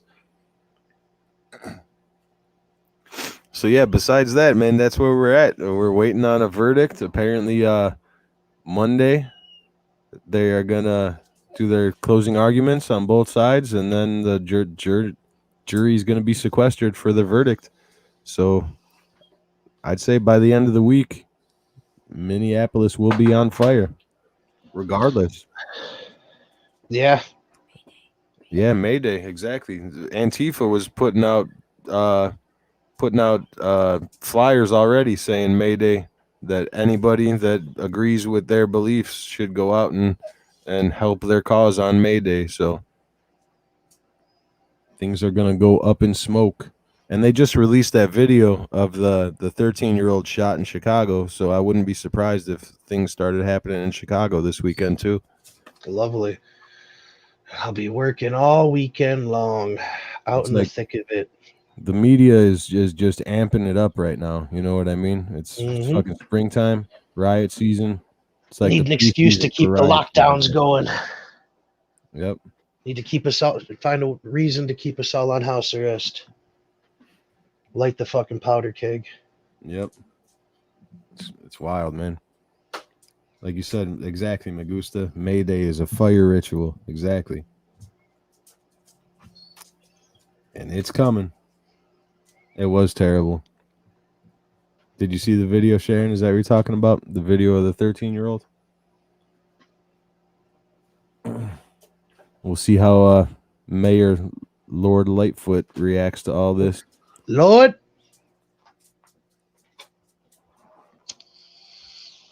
Jim there's going to be no comment from her. She's tucked away. How about we didn't show that. We haven't done the press briefings lately, but apparently yesterday Jen Psaki was dumbfounded when she was asked about the masks. She said, I don't know. I'm going to have to circle back. It's all a show. They're like the mask is slipping, so to speak. You know what I mean? Mm-hmm. Yeah, I didn't see Jim Jordan. Sharon says Jim Jordan gave Fauci hell today. I didn't see Fauci. I try not to watch Fauci. He's such a fucking liar. It's crazy how they put that man on such a pedestal when in all actuality he funded that Wuhan lab, man. The lab that supposedly they think that this virus came from, allegedly. It was funded by fucking Anthony Fauci. So That's why he's the expert. It makes sense that he'd be the expert. Yeah. Certainly seems like he is. There are receipts. Yeah, I mean he certainly is the expert, but in the evil genius kind of way. You know what I mean? Yep. In the millions of dollars Deep kind through the of building. way. It's fucking crazy.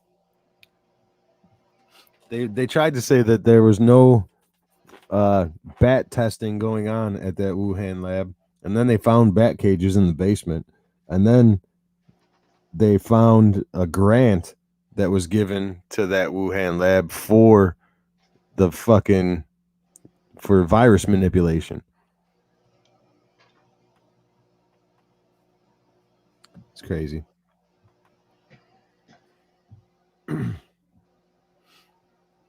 Jordan called him out. Tried to. Yeah, the Fauci flu. I like calling it the sweet and sour sniffles myself. Or the Shanghai shivers.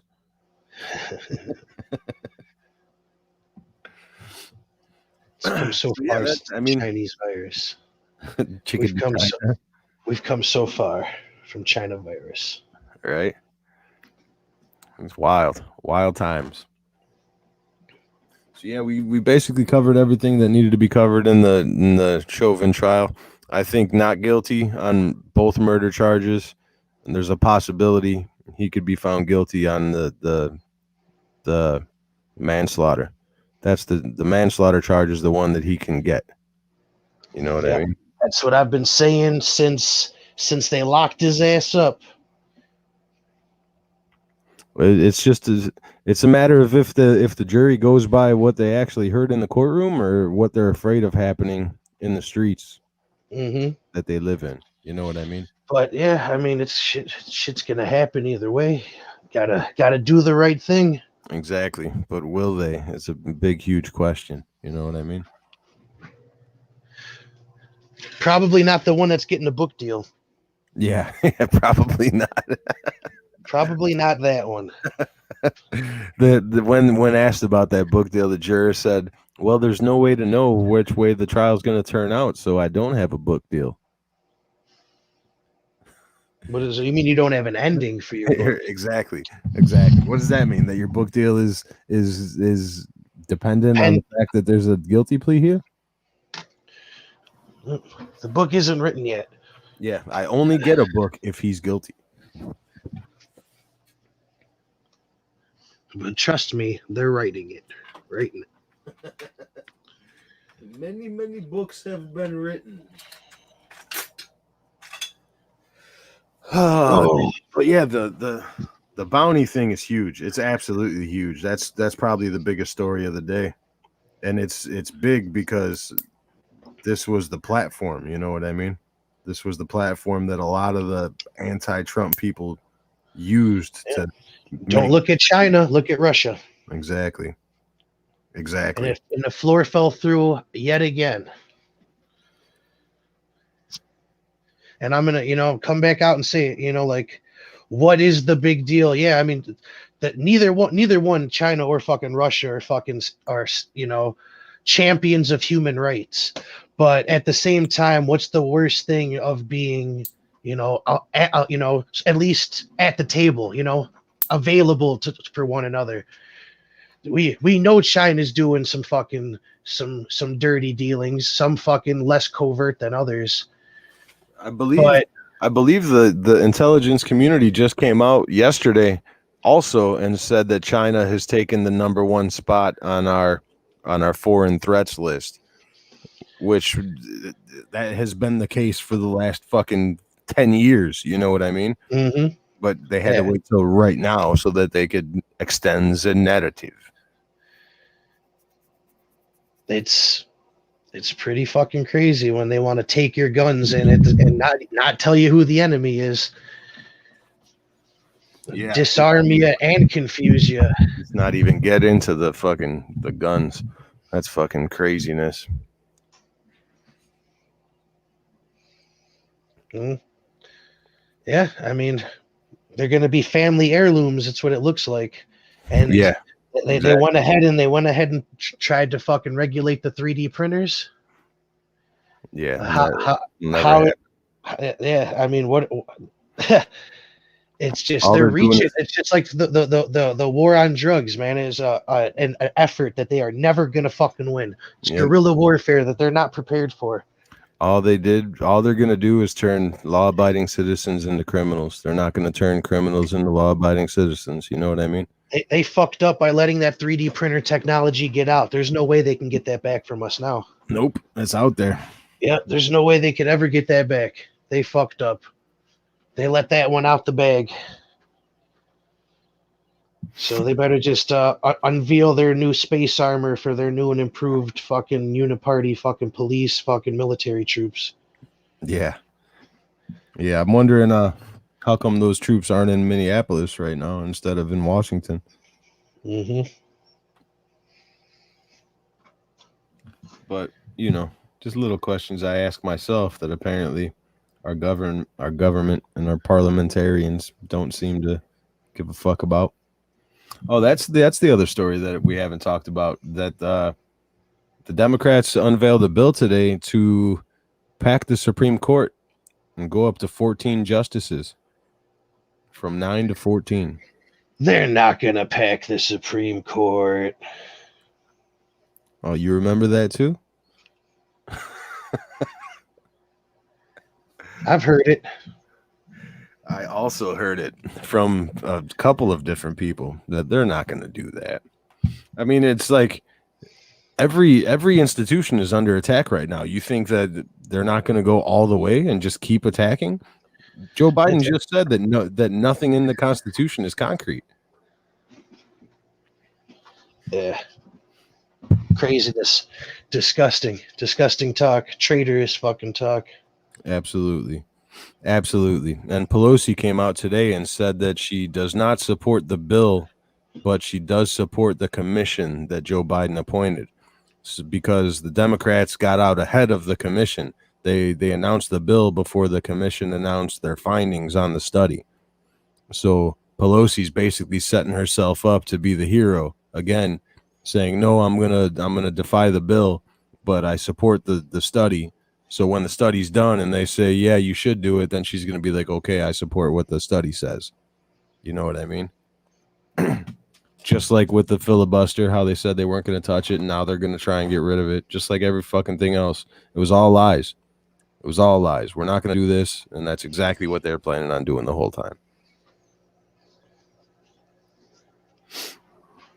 Yeah, Sharon says the reparations, too. I actually talked to Wes about reparations yesterday. And I was like, at this point, with all the money they're fucking spending, just do it. Just get it done. Just do it. Get it over with, and we'll never have to fucking think or talk or hear about it again. You know what I mean? It doesn't bother me at this point with the fucking hundreds of trillions of dollars that we've spent over the last 5 years. Yeah, I mean, they're just printing. They are just printing. Might as well do it. Do it. I'm actually for it now. I've completely changed my view on this because of the absolute craziness spending that they're doing. I mean, I would prefer that people that are actually responsible would fucking pay, you know? Yeah. People that still fucking, you know, yeah, that are still around that have made labor. Yeah, exactly, man. The traders, the people that were fucking shipping them across the seas and all of that, straight down the lines. Mm-hmm. Yeah, I mean, I would definitely like to see that. I mean, if they're gonna fucking do it, but I mean, I'm just thinking to myself, I like, mean, I agree though. I would much rather see the money go to. I would much rather see American tax dollars go towards reparations than gender studies in Pakistan. I 100% agree. exactly. That's exactly what I was just about to say. Out of all that money, that $1.6 trillion fucking budget proposal that they fucking just passed, where 80% of it went overseas, like, fuck it. If they would have gave that 1.6 trillion directly to reparations, I would have been perfectly fine with it.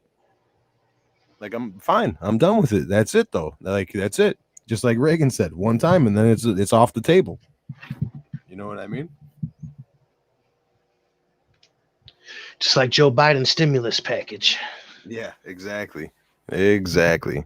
He just increased the Pentagon's budget by like $735 billion too. He's got to keep his eye on you. Right? They don't take their medicine. They're plotting something. Right. Yeah. Anything that's actually gonna help American people, I am totally down for. And regardless, we all know that the way they're gonna write it, it's not gonna actually help American people directly. You know what I mean? They're gonna give it to foundations here, this there, cities here, you know. The way they're doing it in Evanston, it's basically the public housing bill. Yeah, right. A lot of people are going to get rich, and very little money is going to trickle down, as it always does. Yep. That's all we need, man. That's literally all we need is a government that actually represents us instead of representing themselves, you know. We need our own club that we're all in instead of the small club that we ain't in. It's definitely a club and we ain't in it, you know what I mean? As you could tell by Lindsey Graham coming out today and saying that pulling troops out of Afghanistan is the worst idea ever. Yeah, true colors. Yeah, like there's a lot of them. Lindsey Tammy Graham Duckworth's one of those, and surprised the fuck out of me. Of all people, I could not fucking believe it. Yeah, and that just goes to show you, you know what I mean? For all that she was, what she is different. That's why over time I've come to appreciate Tulsi a lot more. I fuck with Tulsi more. I think I fucked with Tulsi more since I found out that she's leaving government and politics. You know what I mean? Because that tells me she actually has principles. You know what I mean? She's gonna say, fuck it. I know exactly the game they're playing and I don't want to play it anymore. It's not worth it. Go back to Hawaii and make the change at home, you know? make Hawaii a little bit better for myself. Mm-hmm. Get rid of Macy Hirono. Try to get milk under $7 a bag. Yeah, right. Everything's going up, man. Fucking prices are getting out of control. I remember there was once a guy on Twitter who told us that if Joe Biden was president, we'd get a fucking inflation like never seen before. There's lore that says that he may one day return. I think they called him El Naranja. The Orange Man of legend.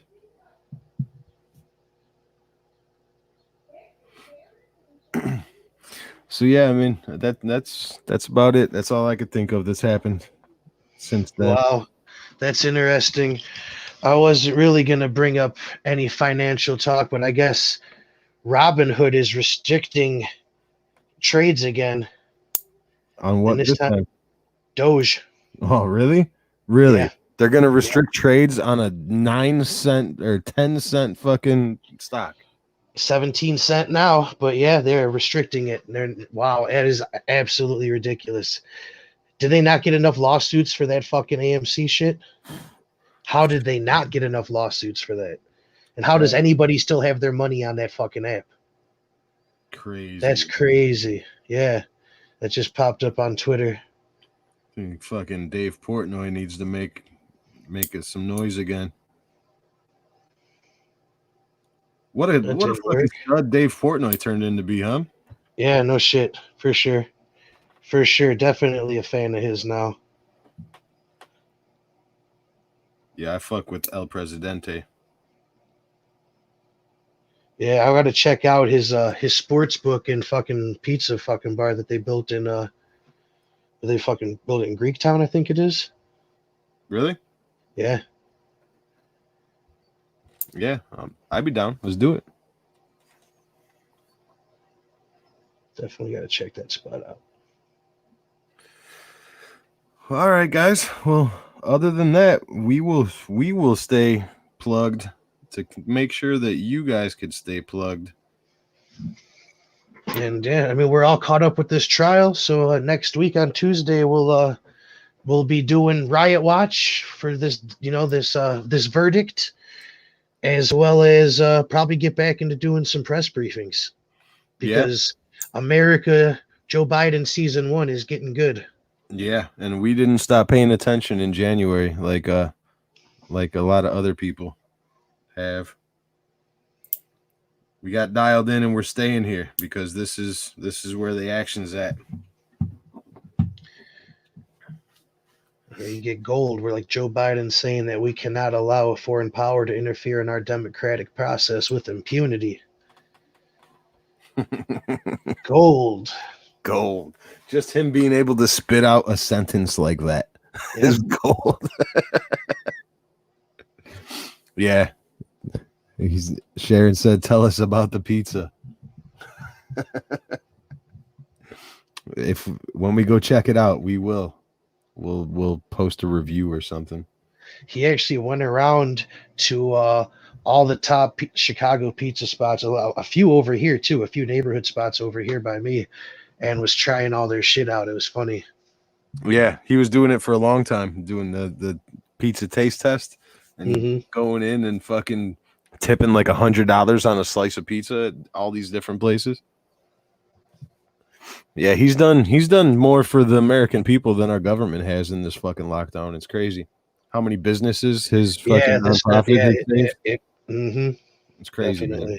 Absolutely crazy. And that's where I think we're lacking the most is the charity. The people that are doing well, giving back and helping other people do well. Elon's certainly doing his best to fucking end poverty. Oh yeah, for sure. Elon might single-handedly end poverty. Yeah. And it's crazy because he's splitting his focus between here and Mars. You know what I mean? No shit. If he was able to actually focus just on here, we'd probably be doing all right by now. Yeah, or just Mars. Imagine how great Mars is going to be when he doesn't give a fuck about here anymore. Yeah, like, right. I got to get a flight. I wonder if he gets rights to Mars, if he gets there first. I'm pretty sure that's the way it's open. It's like the rule. It's basically like open water, international water. So yeah, you get there first, it's yours. It'd be crazy. First one to get there. That's the way. I think that's the way that they're going to try to plan it out, unless they come to an agreement. Basically, unless the nations come together in agreement before a solo corporation does or solo entity. Wild. Mars is going to be great. Planet Starbucks. Nike fucking get Nike Galaxy. Well, that would be Amazon now. Amazon Galaxy. Amazon Planet.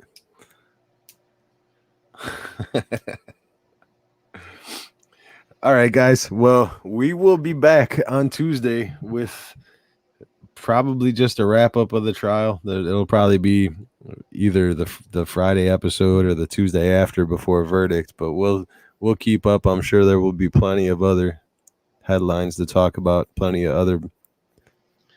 Yeah, we could finally get this trial nonsense behind us, and we got another one.